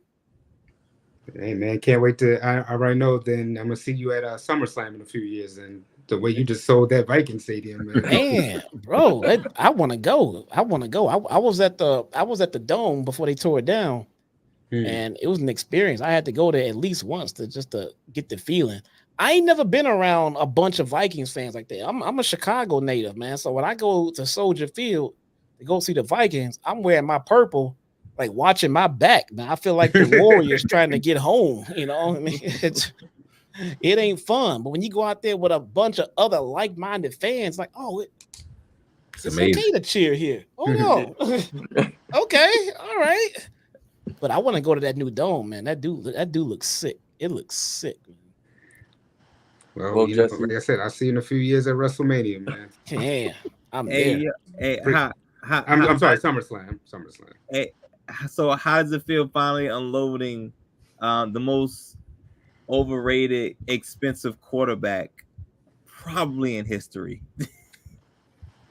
Ooh, your boy KK or KC. It's KKC. KKC. He wasn't getting paid that much, was he? Oh yes, he was. It's just the fact that he was getting out. He got that many guarantees. I can remember for somebody who ain't really proved nothing. Yeah, he did. But I will say this though. I think he over delivered for 1 year. I didn't expect him to come through like that. I think for one year, I think he just kind of just earned. But I think that second year he over delivered. So the fact that he was being let go, I mean, I get it. Especially if he had a high ass contract, I get it. That wasn't the guy. That wasn't the guy that's going to get us into the future. He was just kind of the now. I kind of wish they were able to keep him for 1 year if they're going to bring in JJ and have him sit for a year. Oh yeah, I get that's true. So to be honest with you, I would have loved to have kept him for one more year. Because if JJ gonna sit, I just kind of feel like we already washing this season up, But we'll see. Stranger things have happened, man. Stranger things have happened. Your former quarterback, they said he's earned $281 million total over his career. Over his career. Okay. Yeah. His agent is amazing. Yeah. Well, JJ making almost that in about 4 years. So right. Right, the way they're paying these guys. Quarterbacks get paid though, man. You got to remember that. Do. Quarterbacks get paid. Again, Jefferson is making more money than a lot of quarterbacks in the league. So that's huge. So if Kurt was getting paid that much, I get it. Would I have paid that for him? Probably not. No. But put it like this: if I'd have saw him do what he did and then had the decision to pay him, I probably would have. Because he wasn't a scrub. He wasn't a buster, man. I mean, he did better than I thought he would have. And he was a tough mofo too, man. He took some hits and got up. So, I don't know, but I'm glad they got a future. As far as the quarterback looks, I mean, I think Justin Jefferson is going to be the best receiver in the NFL for at least the next 2 or 3 years. So we'll see. That's What's true. the vibe? Man? What's the vibe in Chicago with Caleb coming to town? It ain't all that. I think with after Justin Fields, everybody's kind of like tempering those expectations. Like it's like I heard the Justin Fields hype around the city was massive, bro. Massive. Yeah. And then it was just kind of like, oh man, it's like fucking like Jay Cutler all over again. Yikes. Yeah. So then Caleb coming in, I think they want to be happy, or they want to be excited, but they just kind of like want to wait and see. Like, let us throw some touchdowns. We'll revisit this. We kind of like on guard at this point. But football right now in Chicago is not that hype because again, nothing to be hype about, man. But you think they should have kept Justin, or are you happy that they went the direction with Caleb? Well, I'm kind of happy they went with the direction of Caleb because I think that's going to be a better division for the Vikings to win. So I don't think they gave Justin enough help or time, but that's just me. Agreed. I mean, I don't think he sucked. I mean, I just think help, time, development. Sometimes you have to mold your quarterback, man. You're not gonna have a ready-made, dropped in superstar. So, right on, Mark. Right on. Nah, come on, yo.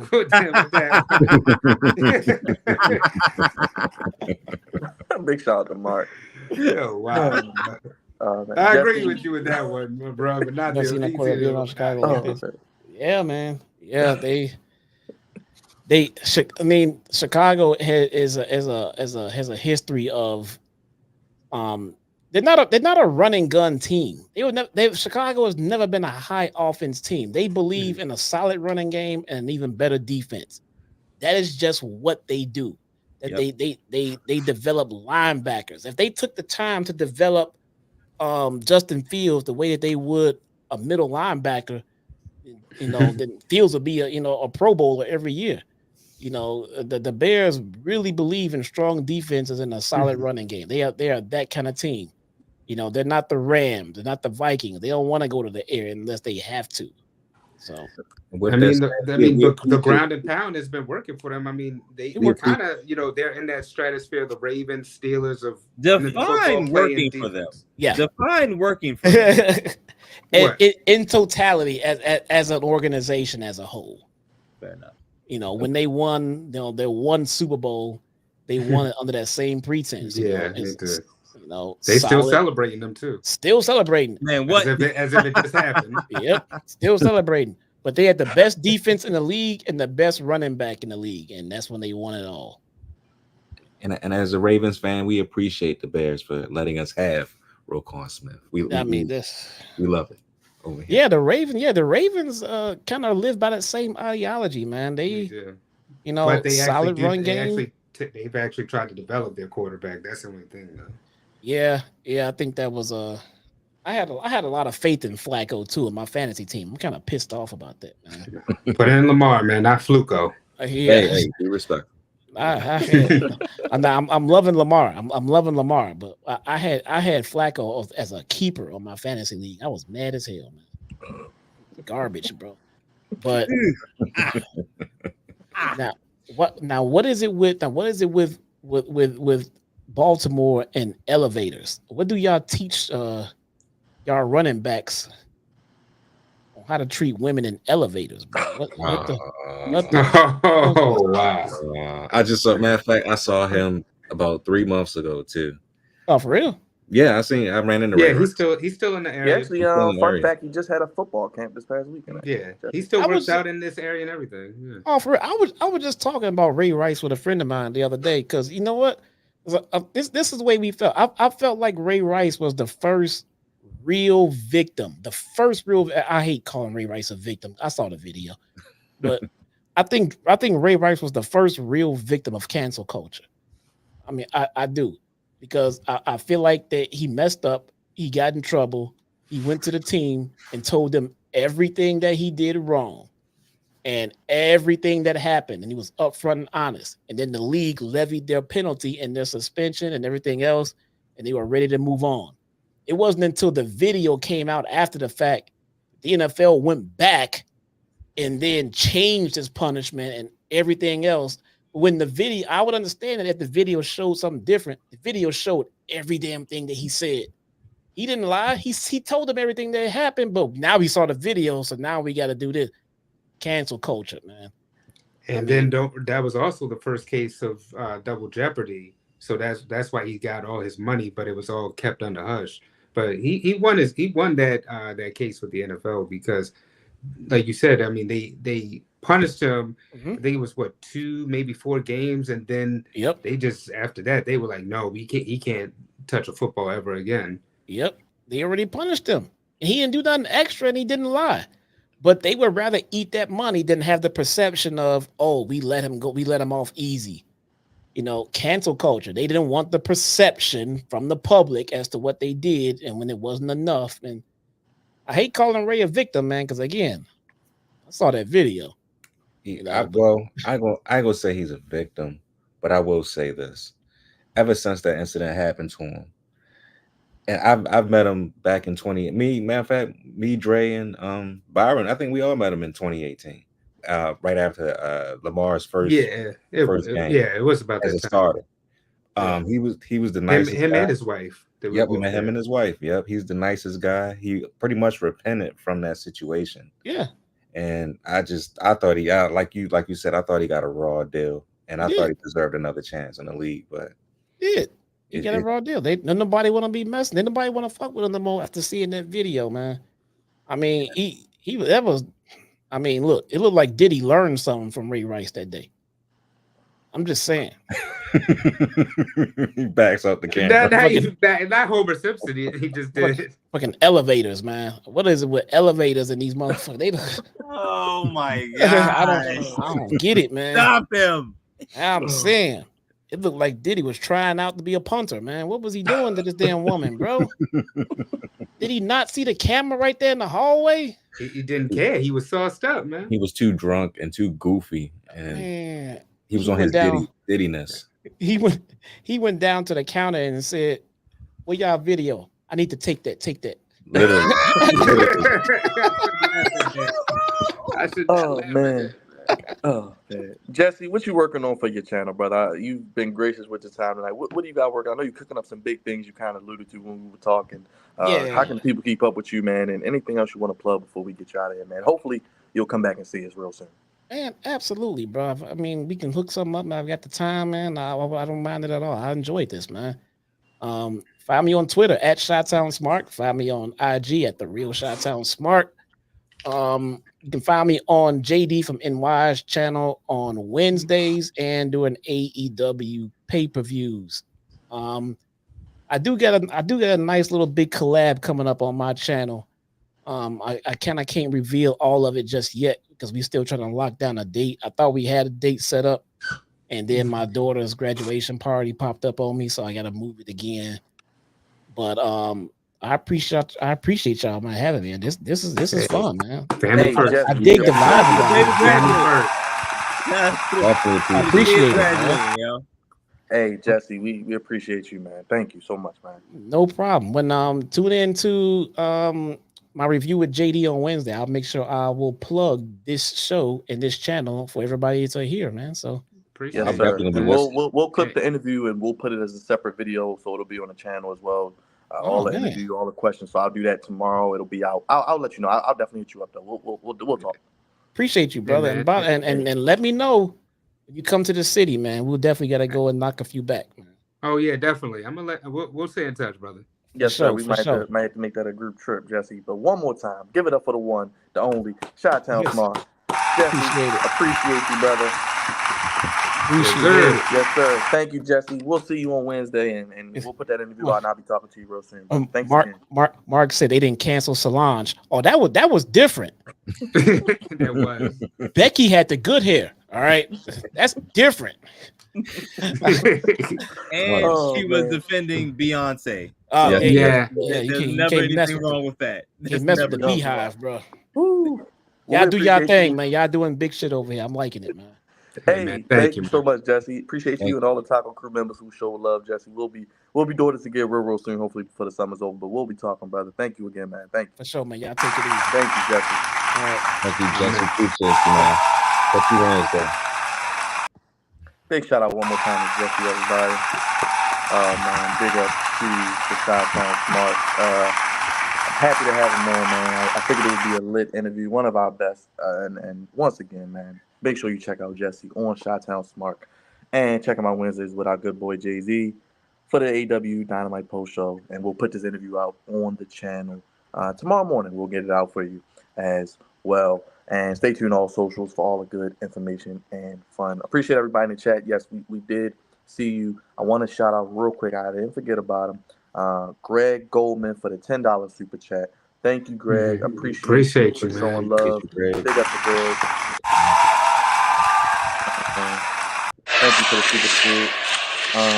Big shout out to you, Greg. Make sure you guys, if you haven't already, make sure you hit that subscribe button, hit that like button, hit that bell. Support what we do here on the Flex Zone. We talk about it all. We talk about wrestling. We talk about sports. We talk about music, pop culture. No other podcast is giving you the sports how you want it, when you need it, like the Flex Zone. And you hit that bell. We do it all. We do watch-alongs. But during the watch-alongs, we may talk about anything. So anybody's welcome here on the Flex Zone podcast, celebrating our 10th year. And make sure you guys, like I said, hit the like button. It costs you nothing. And we appreciate you being here. But let's get into some quick rounds. I know, Dre, you got to get ready to roll off. But we got a lot of things to talk about. We're going to start with the Tank Davis fight. Raj, I know you were out there. Cavante, you were in your cookout gear. You were there. I think it was a hold on. I think I think he's still getting his ass whooped. Hold on. Somebody. Yeah. Raj, how did you enjoy the fight, man? I mean, I know I said he was a nobody, but he held his own for a little bit. Mr. Frank Martin. He held his own. No, we're not gonna Held do his that. own. Look, He did bro. for like the first 3 rounds, Dre. He did. Bro, He won the first 3 rounds. Bro, we're not gonna do this. Look, I told y'all that Frank Martin was a pretty good opponent for Tank, but watching back, Tank had said something in the presser that kind of made sense. He told Frank that he wasn't ready. He said, "You're taking this fight too soon. You should have waited to take this a little bit later. But since you won it now, I'm gonna give it to you now." And that's exactly what happened. Frank came out there in the first couple rounds, or first 3-4 rounds, firing off shots, doing his thing. I'm about to go rob something. Really. Y'all know me. I'm dangerous. Exactly. That's exactly what he told him. He said he's dangerous. And but the biggest thing the biggest thing on this fight is this. Even though Tank wasn't really hitting him in the first 4 or 5 rounds, the one thing he did to intimidate Frank the entire fight was he just walked straight towards him. He walked straight towards him. He stayed in his face. He had him flinch. He had him flinch. He was all over him. And he was just waiting for that one mistake. That he knew Frank was going to make. And he got his behind up out of there. And it was ugly. So I give Frank a lot of credit. Frank fought a good fight. Yes, he shouldn't have fought Tank. I think he should have waited as well. Maybe watch Tank a little bit more. Maybe have a little bit more experience against another opponent that's up and coming like he was. But yeah, man, after he got knocked out, man, I was just like, Tank is on another level. I think Tank has finally figured out not only how to excite the crowd, of course, because he's been doing that, but he's also found out that he can beat you in multiple ways, and he has different types of styles of beating you.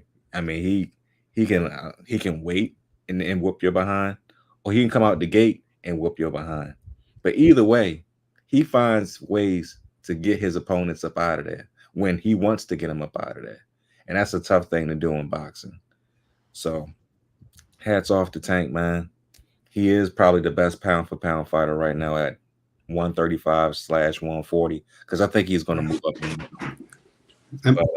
But yeah, I give Frank I give Frank a lot of credit too because he stayed. Even though he didn't win the fight, he still held his own against Tank, but he just wasn't ready yet.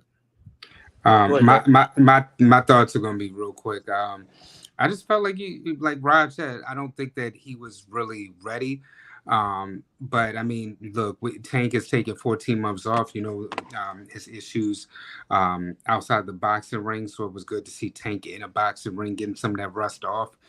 And another thing though about this, I'm looking now to the next couple of fights. I'm thinking about right now. We went from a few years ago wondering about where boxing would be, and now we have, I think, the two faces right now of boxing, and they're not coming out of the heavyweight division. It was something that we talked about with Floyd Mayweather. These lighter boxers are the ones that are carrying it right now, and it's right now to me is Tank and Canelo. I feel like they're the two top boxers right now. And let me, before I exit, let me ask Raj, who do you think he should be next? Should it be a Shakur Stevenson? Should it be a Lomachenko?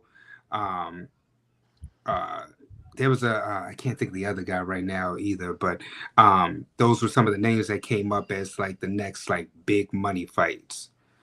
Well, he said he wants to fight. It doesn't matter. Lomachenko, and I'm not, Shakur already tweeted like, hey, Well, Shakur wants a payday, and Shakur deserves to be put on a bigger platform because he's been doing big things for like the past 3 to 4 years, and he gets the raw end of the stick, not being on pay-per-view, not being on top spots in boxing. But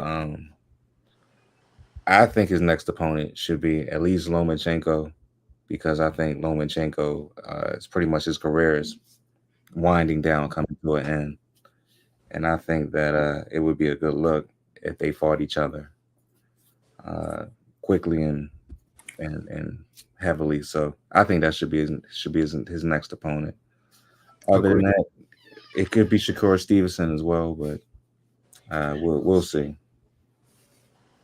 Cavante, you want to hop in there? Dre, I know you'll be back.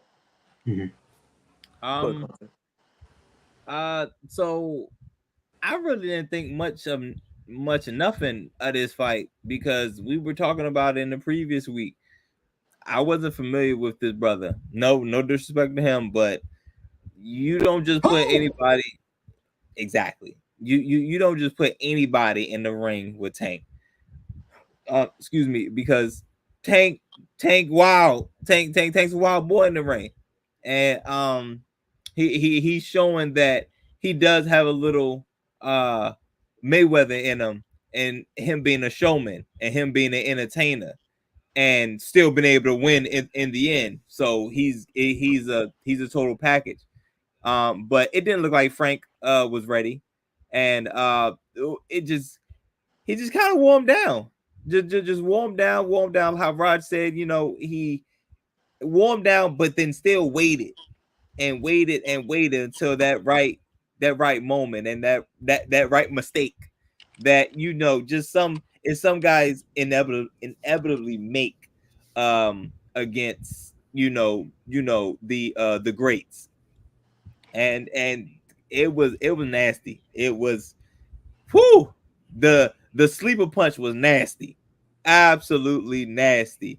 But I don't think nobody here is surprised. Like I said, didn't know the brother, and he looked ill prepared. But I mean, it's hard to really be prepared against Tank. You know what I'm saying? But he got his money right. And the biggest thing is he stayed on the ropes. Like he just kept going to the ropes. Like, bro, the ropes was not your friend. Not your friend, bro. Not your friend, bro. Not your friend. Well, let us know in the comment section down below what you think about Tank and who's next. Mark wants Garcia rematch. I can see that. Dre mentioned Lomachenko. You mentioned Shakur Stevenson.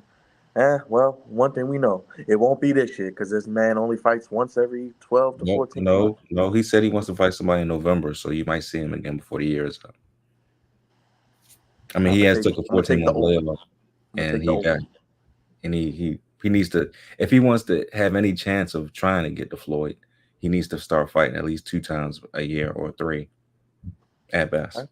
I agree. Hey, look, Tank is money. He brings out the people. I'll say that. You He guys know money. that. He He knows money. that. You got people that go to Vegas from this area and other areas to see him fight. I know people that have done it. He had the fight here. He bought boxing to Baltimore. He is a draw. He is an attraction. So we want to see the brother continue to do well. He is now 30-0 after the win, 18-1. Frank Martin is now. We'll see what's next for Tank, and we'll talk about it on the Flex Zone when we find out. NFL news. I got a quick NFL tidbit. The AFC North, entire AFC North, will now be featured on Hard Knocks. Raj is over there smirking. This will be on HBO Max. The division best known for its heated rivalries and star quarterbacks will be featured on the in-season edition of HBO's Hard Knocks this season. It's the first time that the series has chronicled an entire division. The Ravens, the Bengals, the Browns, and Steelers all finished with winning records last year. With the quarterbacks, it will debut on December 3rd and run through the rest of the regular season and playoffs as well. It was the first division where every team finished with a winning record since 1935, Western's division. That's crazy. They combined for a 43 and 25 record, a 632 win percentage as well. You got Lamar Jackson, the two-time MVP, the reigning MVP, and John Harbaugh said he doesn't watch Hard Knocks, but if you remember also, I believe the first edition of Hard Knocks, Raj, was when the Ravens won a Super Bowl, right?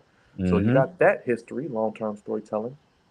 We'll see what's going on in Pittsburgh, Cincinnati, and Cleveland with Deshaun Watson and all that goofiness. And of course with the Ravens here. So that'll be interesting to see how it plays out, Raj. Could this be a nice ending season omen for the Ravens possibly as they're back on Hard Knocks possibly? Yeah, this is the first time since 2001, I believe. I think we were the first ever Hard Knocks um, to come to HBO. So it's full circle now, I guess. But this is going to be different because all four teams is going to be in it, and like you said, it's going to be in December, so it's going to be like a race probably to the playoffs, maybe to see who gets the number one seed or who wins the division. So it's going to be really, really crucial, I guess, for the Baltimore Ravens and for other teams in our division to finish off strong. But it's really interesting. I do want to see what they do with this. I am going to be watching it. Uh, it's going to be nothing but great television. I guarantee you that. So, and you said it's coming to HBO Max, so that's even better. It's going to be in 4K. So, Your favorite. my favorite. So I want to see what like what the production is what is going to be about. I want to see if who they're going to follow around. Who's going to be the class clown in each division, each team. I want to see the ins and outs of the struggle during the season, of course. Who may be hurt, who may not be hurt, who's having a breakout season. You know, just the players' thoughts in other ways, except when we listening. We're listening to podcasts or at 105.7 The Fan. We get a little bit of everything, so we get the pretty much in depth part of each divisional, well, each team in our division. So it's going to be probably one of the best Hard Knocks, I believe, since it was created. Just not because just the Ravens are in it, just because they're trying something new like they did back then. So hopefully we put on the show. Hopefully the division is doing what it usually does, which is beat up each other and make it very interesting. But in all, I hope we win a division, but it is what it is if we don't. But I know one thing: everybody's going to be tuning in to Hard Knocks to see uh, what this tough division is about. Cavante, not only about the Hard Knocks, because you're from the outside looking in.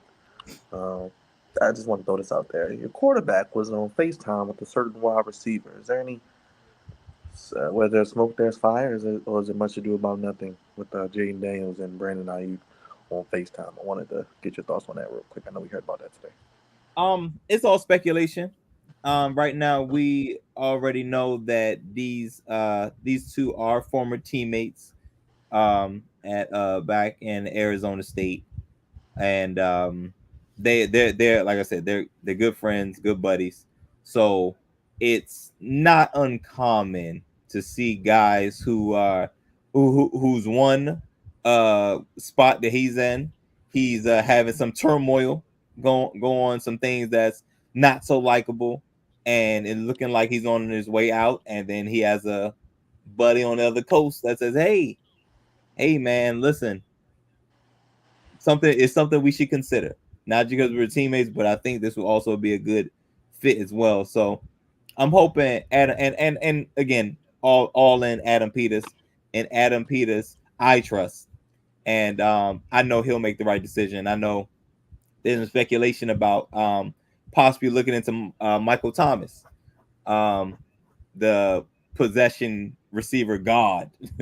And but you know, I'm kind of weary on that because of his history, his injury history. But I would love for Brandon Ayuk to come from the West Coast to the East Coast. And also the 49ers and the well, I was about to say the Redskins, but this Washington Commanders organization, they have typically been buddy when it comes to making trades. And I'm hoping this will possibly be one that'll uh, make Jaden Daniels rookie season a little bit better, adding weapons and things of that nature. So I hope it happens, but it's all speculation at this point until Adam Peters pulls the trigger. Now, Hard Knocks. This is amazing. I like it. I really, really, really, really like it. It's something new. It's something different. And what better division than to get on Hard Knocks? Because I mean that's what that division is known for. Black and blue division, hardest hitting division, the best division in all of football. All teams had a winning record. Ain't been like that in forever. I think you hit 1935. Crazy. Um, but I am excited to see we'll get to see Lamar Jackson a little bit more. Look at Joe Cool or Joe Burr a little, take a little closer look at him, maybe a little Jamar Chase. But I think what will be interesting is looking at the pitfalls that the teams have to go through and the trials and tribulations that each team will have to go through and see how they work through those things, especially those damn Browns, because they find a way to get in their own way every year. The Steelers probably no, I was about to say the Steelers, well, probably not now. I was about to say the Steelers will probably be the most boring. But with Russ and Justin Fields, probably not this year. And of course, Patrick Queen coming from the Ravens to the Steelers, he gonna be talking probably. Oh yeah. So that's gonna be fun. And so I'm definitely looking forward to seeing that. And yeah. So I'm right there with you, Raj. Right there with you.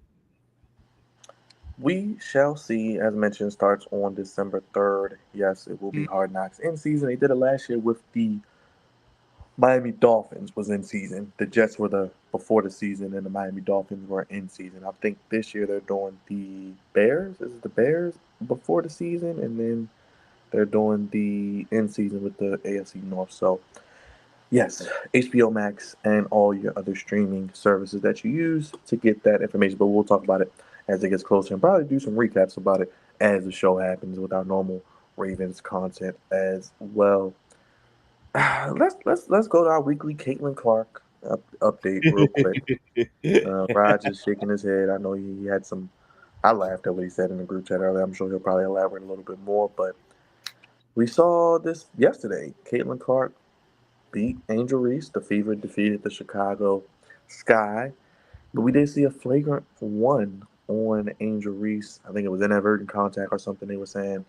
I want to get your thoughts, Raj, on this situation. I mean, I think now the Fever actually have a better record than the Sky. I believe. I think they Is do correctly. too. Yeah, so I don't have all my bells and whistles today, everybody, so I can't do all the screen sharing. I would show the foul, but we'll work on that. But I'm sure you guys have seen it by now. But What do you think about this, Roger? You had a funny take in the chat. Look, man, this is what I think.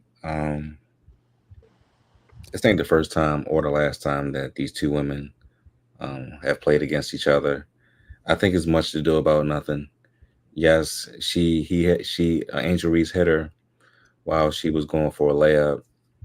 I mean, that stuff like that happens all the time in the WNBA and the NBA.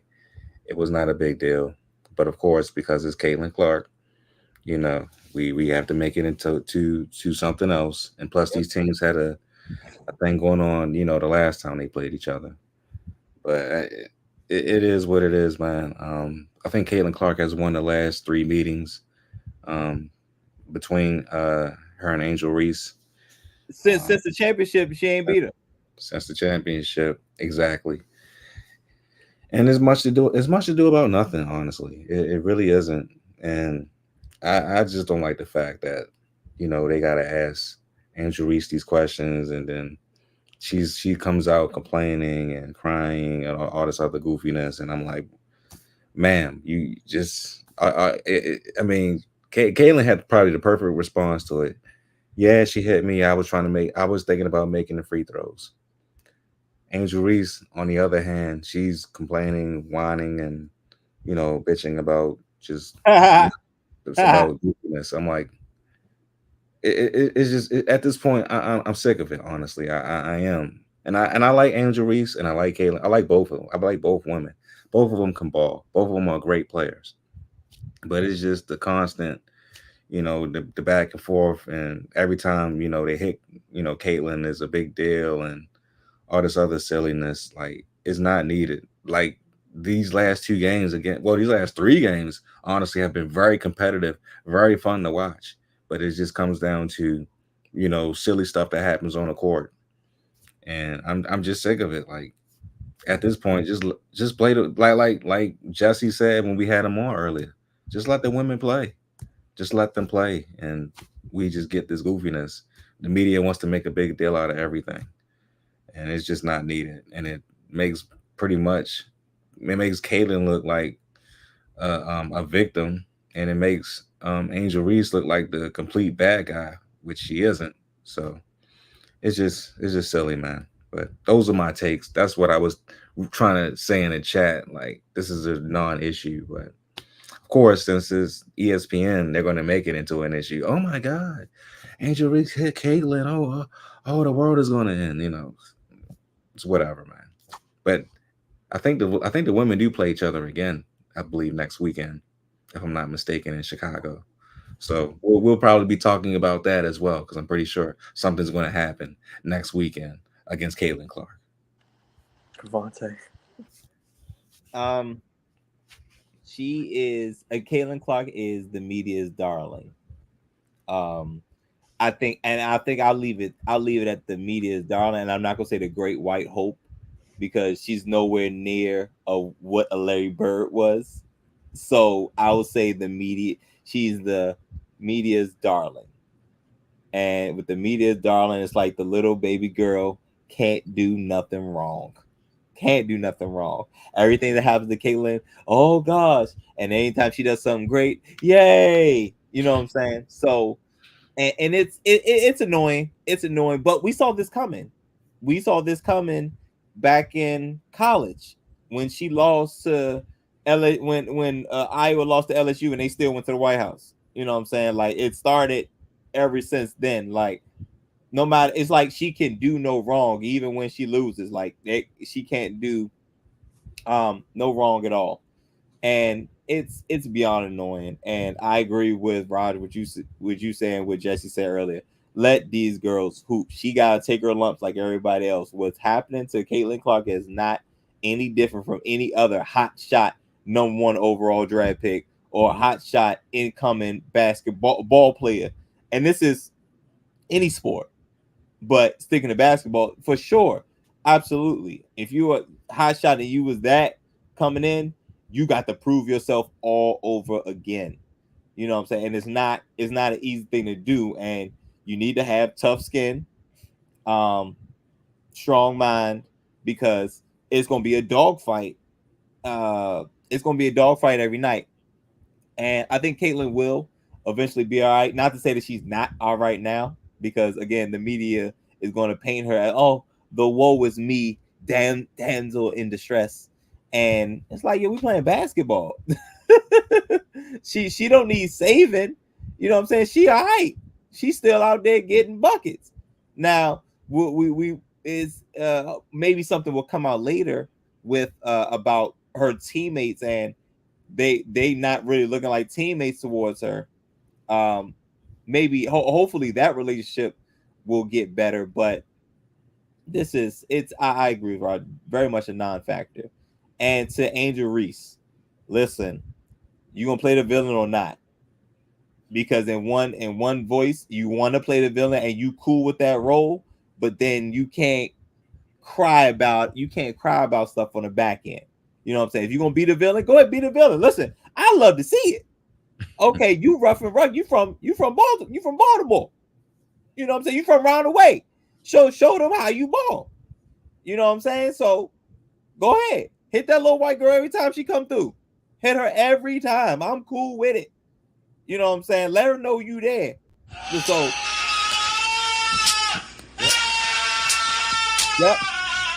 Yep. Just shoot threes. Stay out there. Shoot your threes out there. Because you finna earn it when you come down here. I'm cool with it. You know what I'm saying? So, and I think both are good for the WNBA because it's conflict. The WNBA is not used to that. That's why they're getting so much attention over, and it seems like a reach, and it's goofy because WNBA is not used to this. Nobody's used to the WNBA having. That's why ESPN and all these other platforms are blowing up over this, because they're not used to having young superstar players of this caliber playing ball. They're not used to it. And now, not only do we have two, we got them against each other. We got a conflict. We finally got a conflict. And you know what conflict means, Raj Byron? Money. Yes, Raj. Yes. Come on, Raj. Money. Byron, get in on this. Money. Because you know what? The NBA was dying before Magic Johnson and Bird came. And the 80s, it uplifted. Then the 90s came. Then there was Jordan versus the Pistons. Then it was Jordan and the Knicks. Then it was Jordan and the Pacers. Jordan and Lake. It was Jordan and everybody. Mm-hmm. You know what I'm saying? We build off of storylines and conflict. That's how it's built off of. Whether it's the movies, whether it's sports, any type of entertainment, there's some type of conflict that needs to happen that we could gravitate to, and we can pick a side.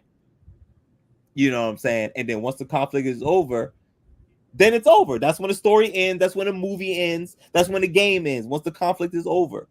But if the conflict can keep going, and I think that's what they have. And the WNBA, like I said before, they're still trying to figure this out. This is their first time really been in this realm, so they're trying to figure it out, and hopefully they do figure it out so they can start carrying their own weight.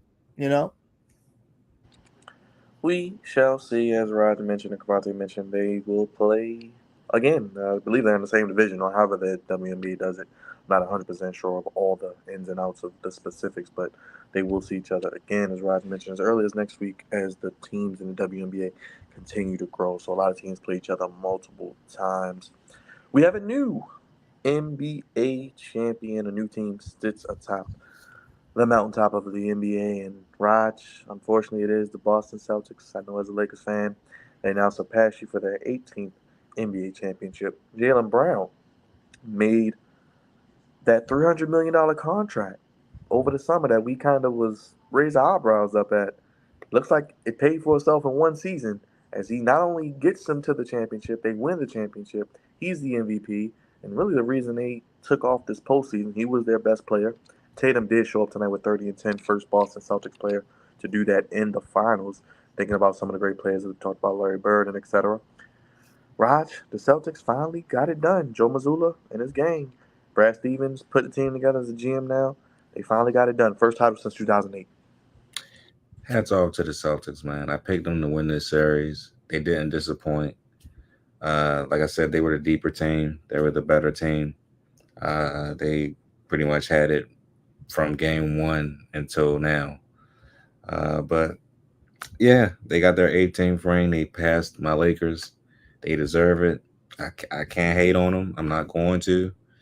Uh, they did the right thing by paying Jalen Brown his 300 million. He's going to be there probably his entire career. I'm pretty sure they're going to re-up Tatum as well with a nice contract, just as much as Jalen Brown's contract is. And it, we could be looking at a dynasty. I mean, we could be looking at multiple championships. This might be the first of many.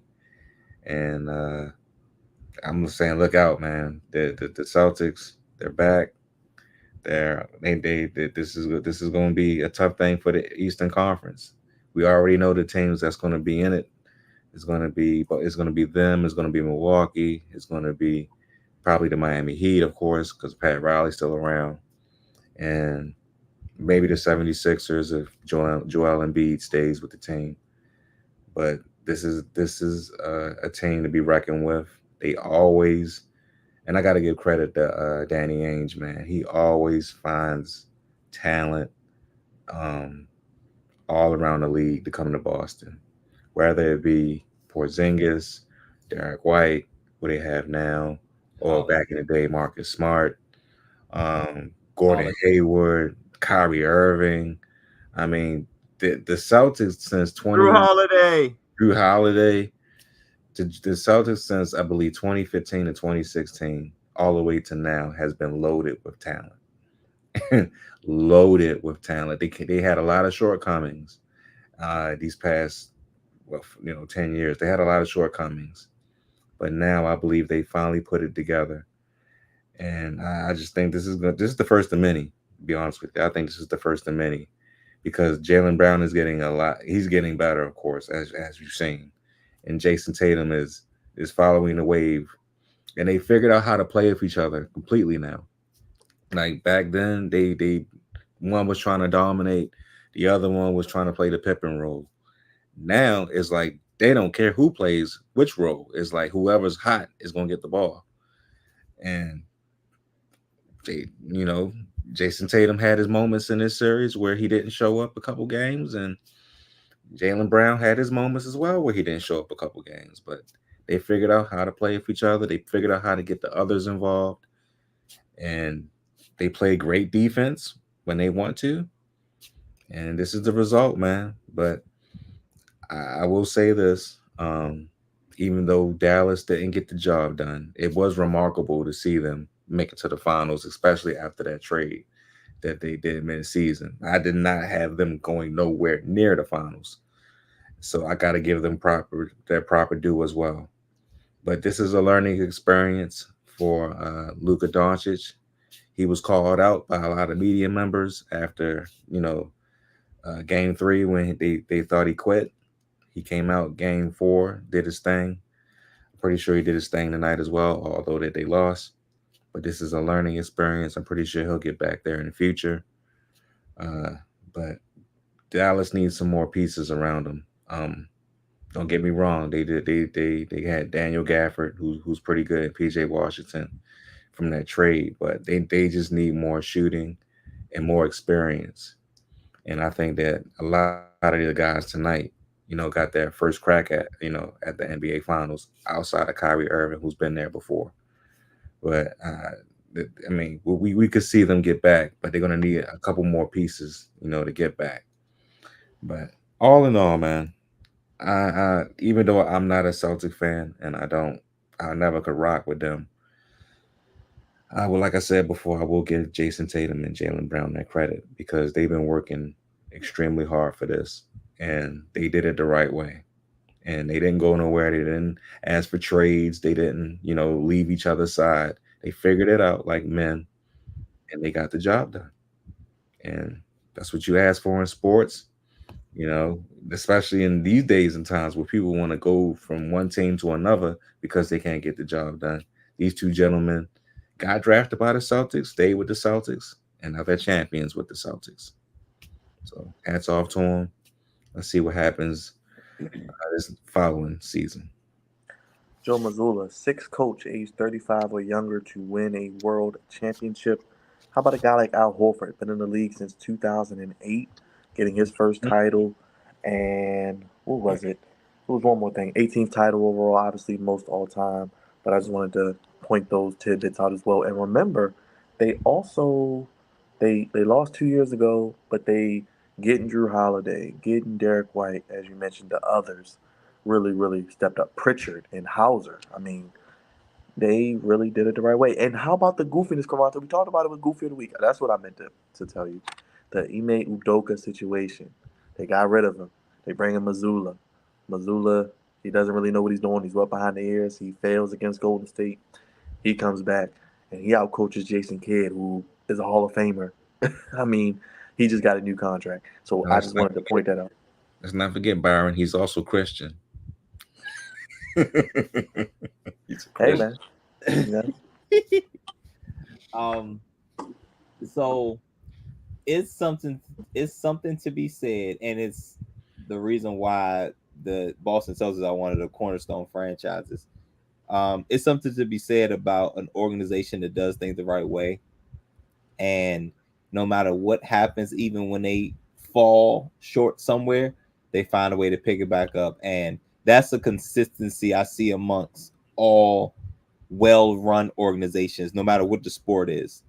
They may be down for a little bit, they have a hiccup here and there, but they find a way to remain relevant and to be in the mix every just about every year.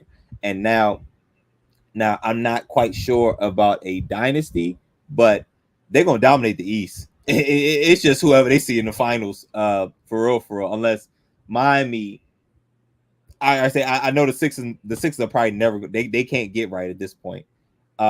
Milwaukee, if they get right, and Miami maybe, but other than them two, the Celtics got it, man. And the Celtics have arguably the best duo in all of basketball for sure in the East, at least. And they are head and shoulders better than everybody in the East.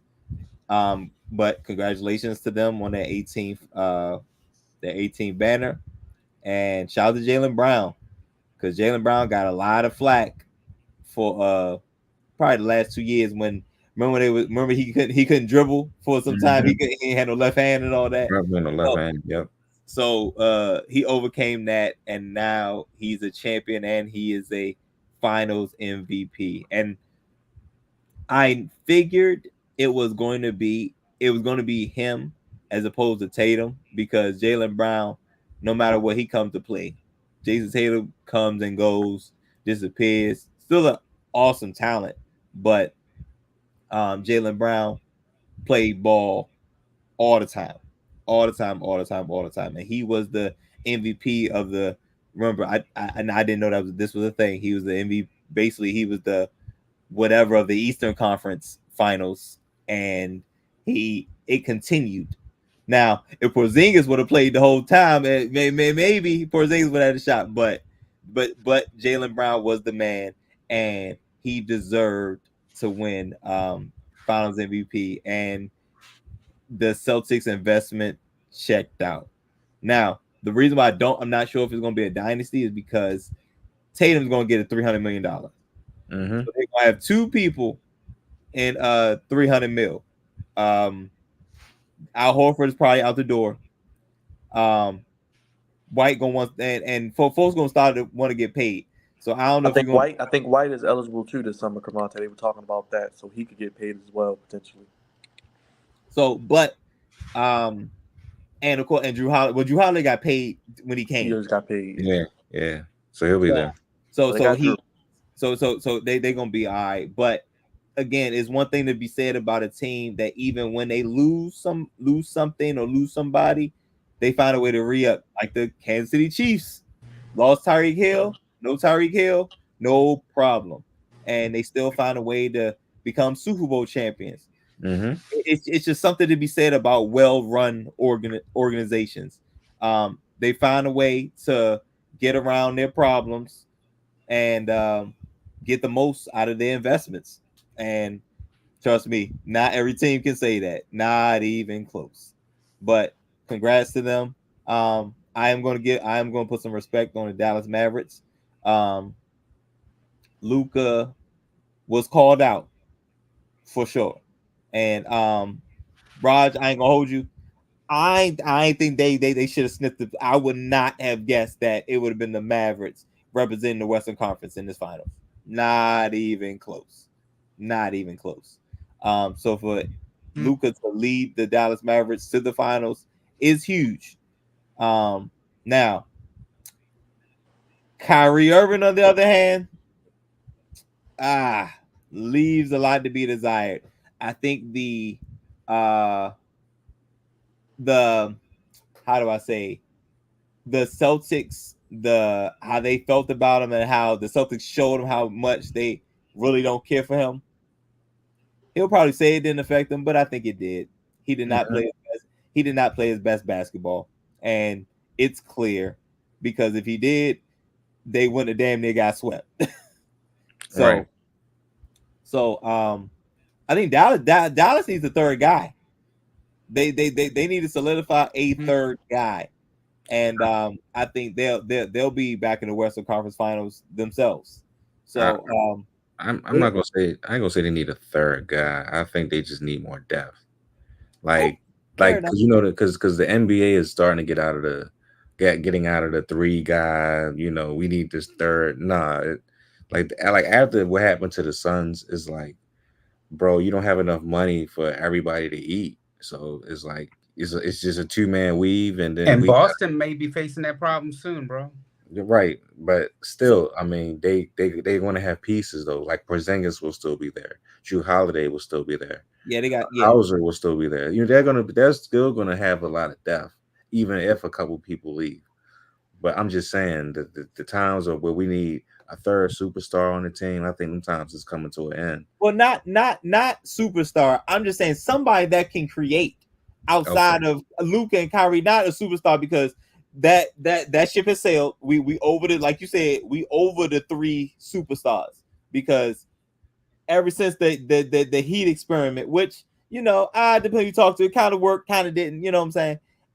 That the salary cap won't let it happen no more. Right. The salary cap just won't let it happen no more. So, but I'm just saying, see how the Celtics got, like you said, depth, but everybody can shoot.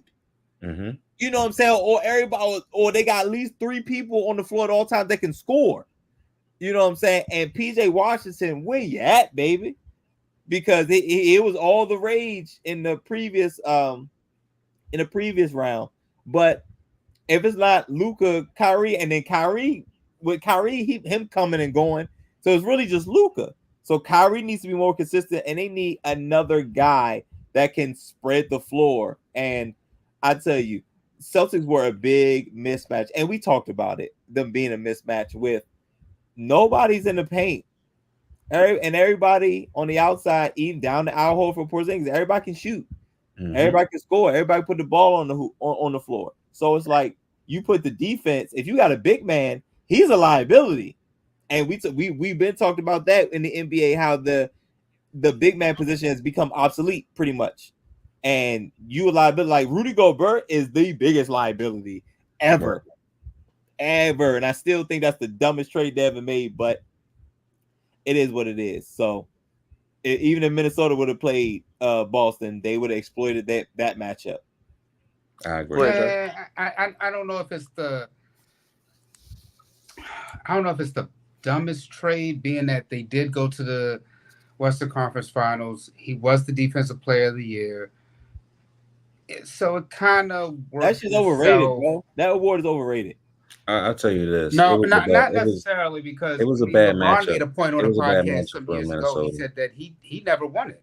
So overrated. But go ahead, Rod. You were saying something. No, I'm saying the matchup between Dallas and Minnesota was a mismatch. Pretty much when Gobert was pretty much the odd man out. Honestly, they should have.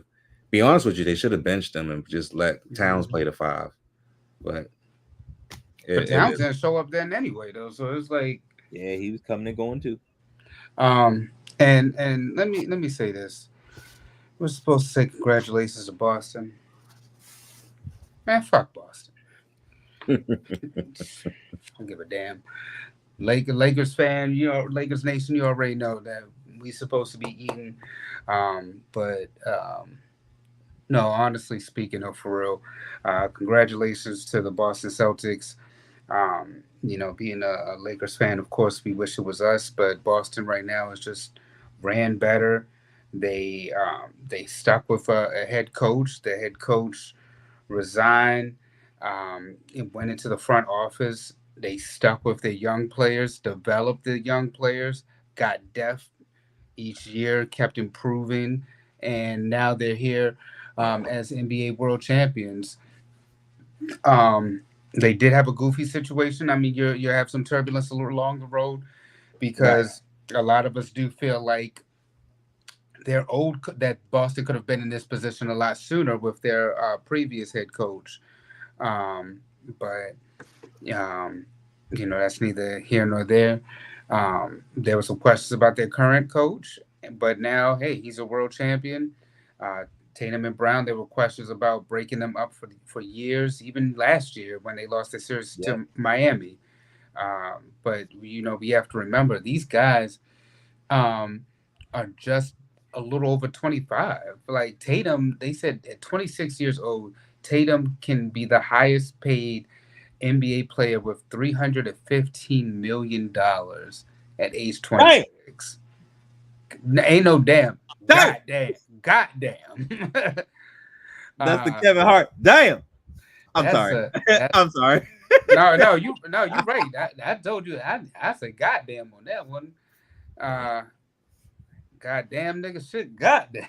Like you make that type of money at 26. I couldn't imagine, bro. Woo. But hats off to them.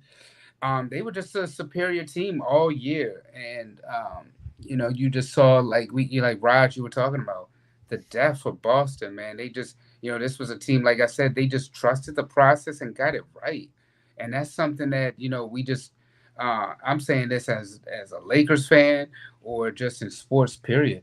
A lot of the time, we just don't want to go through the journey, the process, and it's the one thing that I can take from Boston and them holding up this championship is that when they really say trust the process, really trust the process.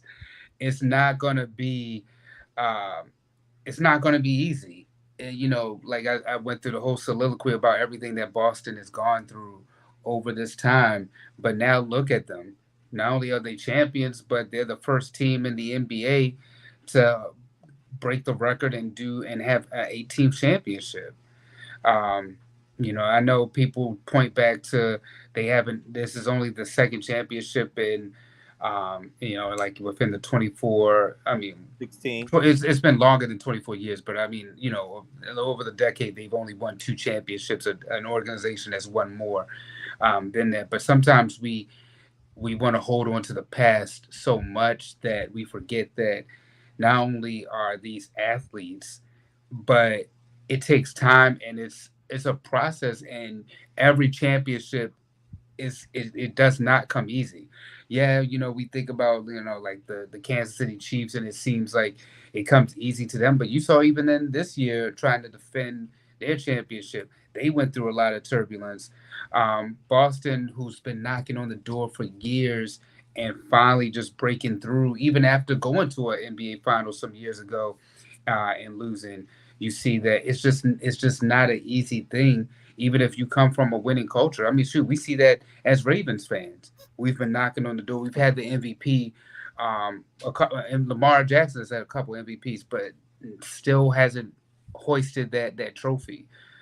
So that's, like I said, the one thing I want people to take from Boston this season is just the fact that you have to really indeed trust the process, especially what Raj alluded to with this new CBA, because you can't do the big three. And then if you do the big three, that doesn't guarantee you a championship because who you gonna have after you can't have the same guys start for all 82 games and you got the playoffs. Like it's a lot when it comes to the NBA, which is why it's a team sport and not just a sport about an individual player.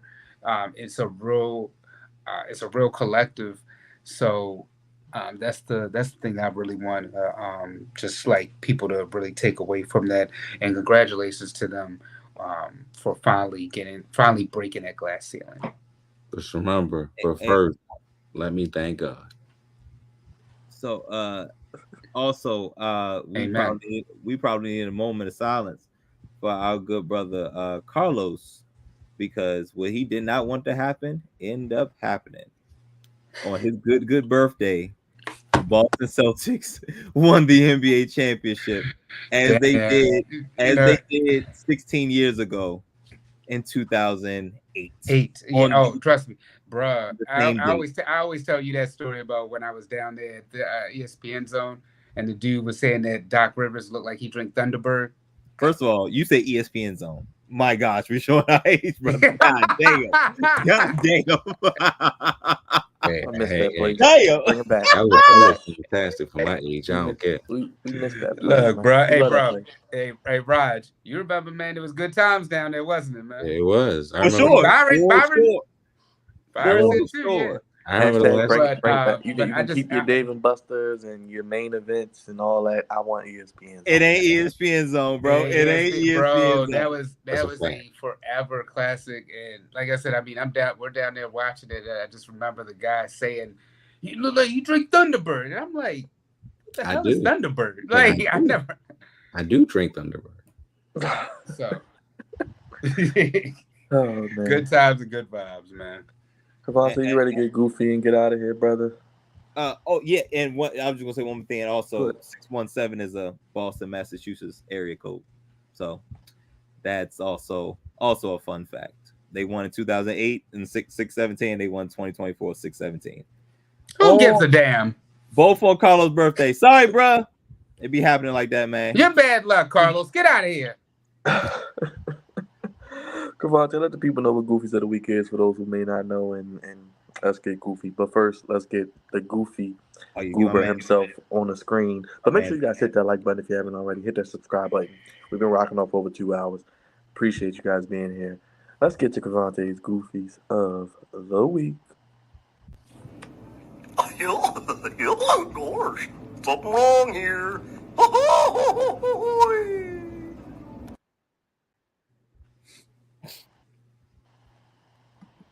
Stupid. Just stupid. Jam. Mm-hmm. Oh, jam. Yep. Yeah. Well, now that's goofy. Yeah, that's what I was waiting for. That's the one right there. Welcome, good people, to Goofies of the Week, sponsored by the Flex Zone. Appreciate you guys for giving me a little bit of time to let me tell the good people what I thought was goofy this week. So I know with Goofies of the Week, I point out things that piqued my interest, our interest, and I talk about it in our Goofies of the Week section because it was probably goofy, and I deal with various number of levels. I have one, and I'm not going to hold you guys too long because, like Byron was saying, we had over 2 hours, so I'm gonna try to wrap this thing up. And I'm gonna have a general. I just gotta vent a little bit. And it is about the NBA Finals. This doesn't happen often, but there has been a couple NBA Finals matchups in recent memory that just wasn't it. And I'm sure we could all name a couple. I know one of the first ones that popped into my head is the Spurs and the Cavs in 07. Like, just god awful. The Spurs and the Pistons. The Rockets and the Knicks. Was the Knicks? Rockets and Knicks. Whenever the OJ thing happened. So that was that. I think that was the Knicks. I think that was the Rockets and the Knicks. It's just some that just lacks entertainment. And I can't believe I'm saying this because I'm getting away from like actual like basketball and good basketball, but nonetheless, no matter what, I always like to be entertained. I think we all want to be entertained. And this was not a good showing of the NBA Finals. This was the last matchup we gonna see until the fall. And it was not a good showing. And Raj, where you at? Byron, Raj.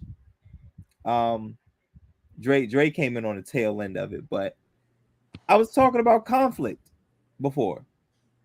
I know how some people say that, oh, I'm tired of seeing the usual suspects. I'm tired of seeing the same old folks. I want to see some new blood in there. I want to see some new matchups. Man, the new matchups suck. The new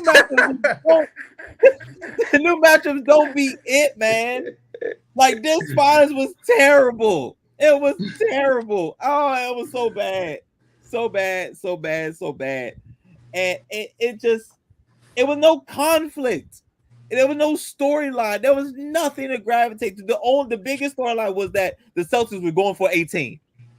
That was it. Yeah. But as far as the matchup, there was no conflict. There was no Curry, LeBron. You know, there was no LeBron, Popovich, Tim Duncan, Kawhi. You know what I'm saying? There was no Jordan, Nick. There was no Jordan, Jazz. It was none of it. None of it. And I'm just like, huh? This just wasn't. It wasn't given. It's not given what it's supposed to have. Gave y'all. It just wasn't. There wasn't nothing that was like, oh my gosh, we gotta go out. You know how I know it's real? If we gotta make plans to go out and see it. And ain't nobody said nothing. Now, granted, it could be because y'all Lakers fans. It could be that. But God dog it, we did not make one attempt to get together in fellowship to watch these games. It wasn't even a thought. It wasn't even a thought, especially when these boys went up 3-0. It wasn't even a thought. It's like, damn, it's not even close. It's just not close. And I think we need sports are at its best when there's a Goliath. I hate to, it's a fact. I think it's a fact. Sports are at its best when there is a juggernaut. When the Patriots was dominating, we was like, yo, somebody got to take the boys down. Somebody got to do it. And then here comes Eli, Dre, Eli doing the head show. And it's like, oh my gosh, this is amazing. Anything Tom Brady was in, it was amazing. Anything. It was absolutely amazing. Patrick Mahomes, young buck. Well, he's been in the league a little bit now, but young buck, amazing. Watching him continue to write his story is amazing. When the Ravens break through, it's going to be amazing. Whenever that happens, but it's because the storylines. Lamar Jackson breaking through is going to be great. It's going to be amazing. I know that. Whoever the matchup is going to be amazing. It's going to be great. Patrick Mahomes and God, let it be Patrick Mahomes and Lamar Jackson again. And Lamar Jackson breaks through. Oh, we're going to be talking about that for 2 weeks. We're going to talk about it for 2 weeks because it's a conflict that between the Ravens and the Chiefs. It's fun. It's a storyline. Y'all wrestling fans. We talk about story. Y'all talk about storylines all the time. All the time. It's what makes it entertaining. And you know what this NBA Finals was not? Entertaining. It was a dominating fashion. And Raj hit it again, man. Raj, we gotta go to Vegas or something, man. Because you over the years you've been hitting, brother. Especially on the basketball side of the game. Let me also add in too them NFL standings. Yeah, Give it a hit, brother. Even if Yo be down, I gotta give Yo his credit. Unc be making a mean comeback out of nowhere. Listen, Unc, you know what Unc is? The conflict. Unc is the conflict. He's making this is because at first it was me, baby. It was me. It wasn't no conflict. I was the Goliath at one point. It was me. Dre be up a little bit, and I walked Dre down. It was a I was Bessie spotted Dre. I was the Goliath. It was me. And then here come Raj. Not anymore. You know, like he on his Stairmaster or get his cardio in. And I'm like, I'm tired now. You know what I'm saying? Now it's a new conflict. Now I got something to strive towards because Raj is the wait, who's like Rod, are you defending? Defending what? No, or is it Dre? Well, I think it's Dre actually. It's Dre defending. And sometimes there's an outlier. There you go. There's Dre. But now it's conflict. It's conflict. But my whole thing is that my whole rant, I'm about to end it. Is conflict makes entertainment in the sport, in the entertainment, sporting, all the same thing. It's conflict, and there was no conflict in the Boston Celtics Dallas Mavericks series, which was the last series we're gonna have until late October, early November, whenever the hell the season starts. I am thoroughly. But we do have the Olympics this year, Cravante. We got the Olympics. We do have the Olympics this year, so you might get some actual entertainment. Yes. Yeah, whatever this sport is. Oh, the curling? The curling? I like that sport so much. Be the best floor buffer out there. They be going. I like that. I like that. Put some respect on some curling, man. I like that sport and that event so much because they be doing it. I'm not even sure how they score points. I'm not sure how they win, but god damn it, they be right there. Kinetic energy, folks. Kinetic energy. So they are that's gonna be fun to watch. So thankfully it is a 24. It's an election year, so that means the good old Olympics. All the goofiness comes out. All the goofiness comes out between now. The rest of 2024 is gonna be crazy, and the first part of 2024 is crazy. We got a Joe Biden and Trump debate coming up in about 2 weeks. So. Oh god! Actually, no, it's about 9 days. Yeah, that's coming up, bro. Not with the convicted felon. But then Trump has to announce his vice president, so we got a lot of storylines, Cravante. Conflict is going to be fun. It's going to be goofy, but it's going to be funny. It's something to talk about. Like Goofies of the Week is about to be political on the back half of the year. But I'm done. We can put the kids to bed. Y'all know my line. There's a thin line between goofy and great, and the NBA Finals matchup is on the wrong end of it. You got to do better, guys. Hold on. Get Goofy. There he is. Goofy was falling asleep. Conflict. Gosh, something wrong here.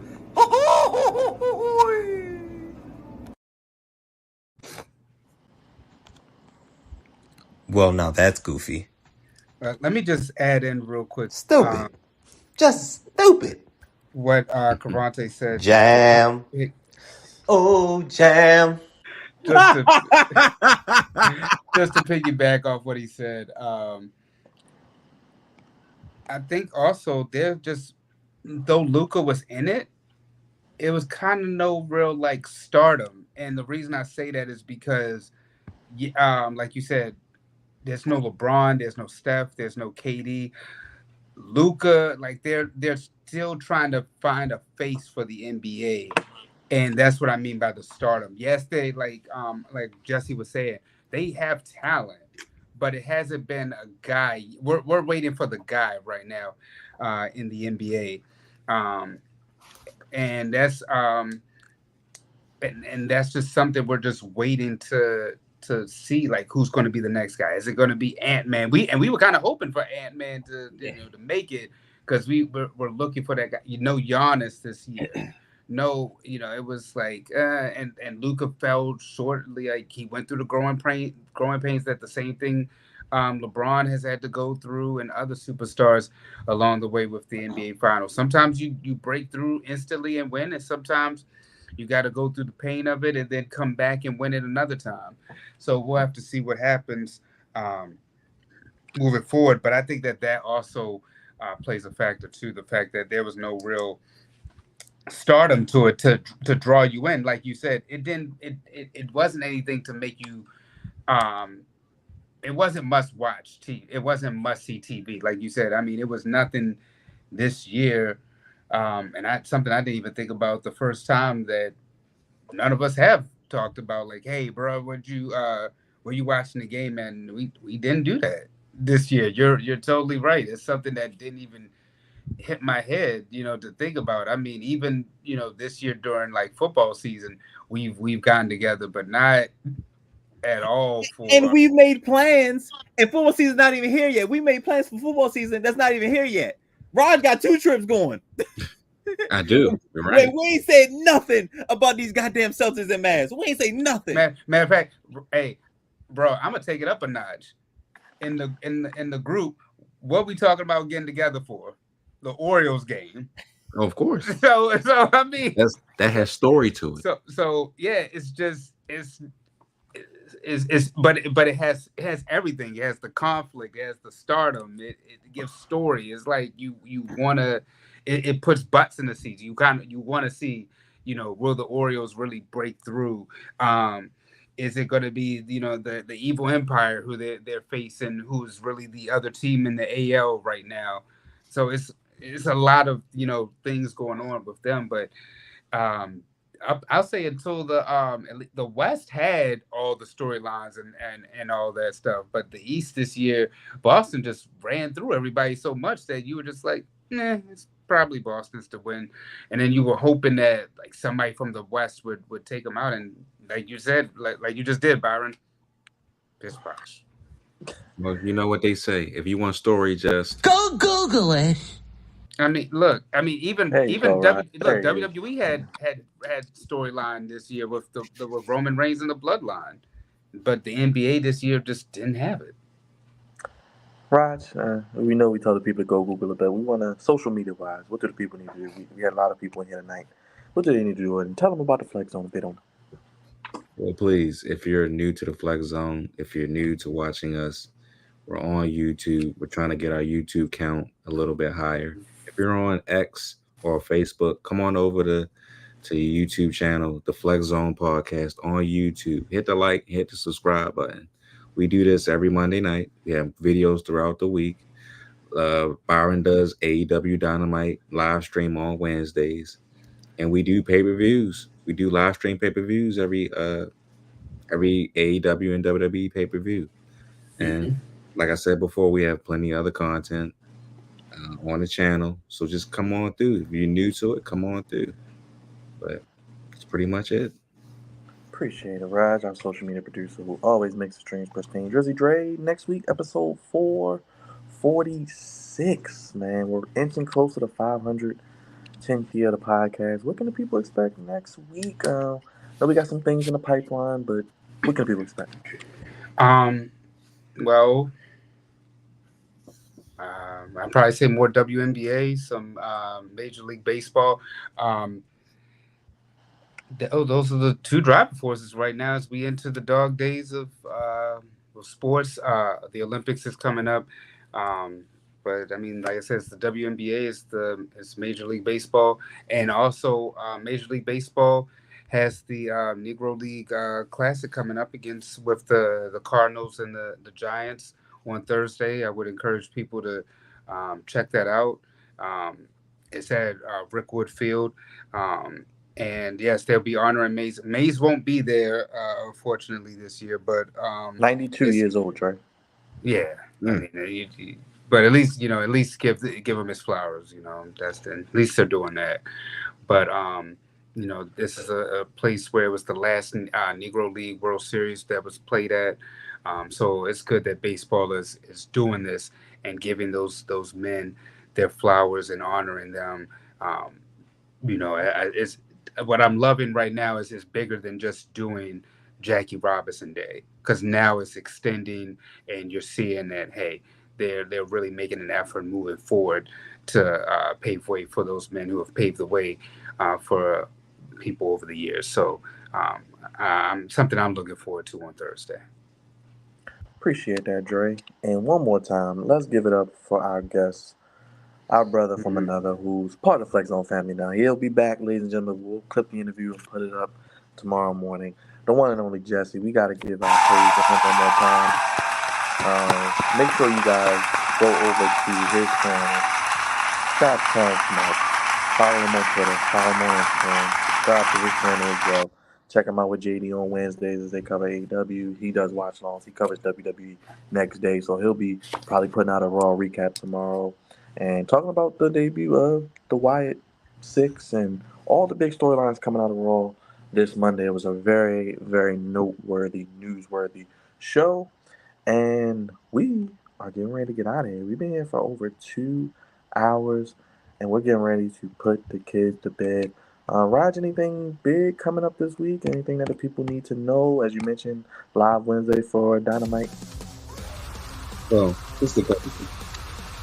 One, I got to give you your props for getting Jesse on the stream. You know, you reached out to him, Byron, and he was able to get him on, and that was huge for the channel. So I gotta give my special kudos to you for that, brother. Great job as always. Always. Yes. Also, thank you. Appreciate it. Also, another thing, another good friend of the show just had his daughter today. Our good buddy Engraven, the 2-time dad. Okay, go ahead. So, big news for him as well. The brother. To his daughter and to him and his wife, his family. Congratulations, my good brother Engraven. And also, last but not least, I was a part of getting that Madden 25 beta, and I've been playing it throughout the weekend. It goes away to I think today or the end of today, but it's a really good beta.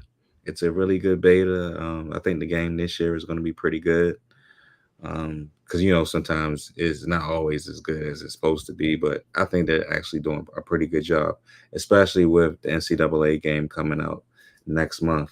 But so far, so good.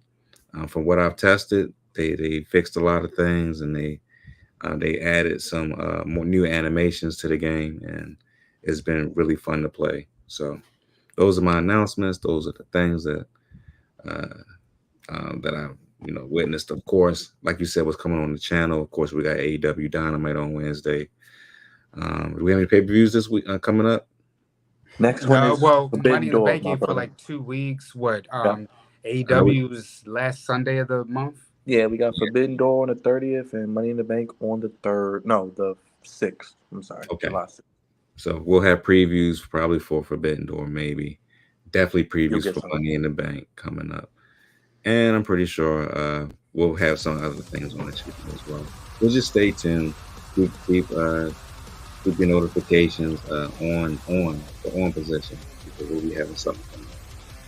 Appreciate it, Raj. Yeah, check us out Wednesday for AEW Dynamite. Check us out for Forbidden Door coming up. You'll get match previews. We break down each match, give you the winners, give you the losers.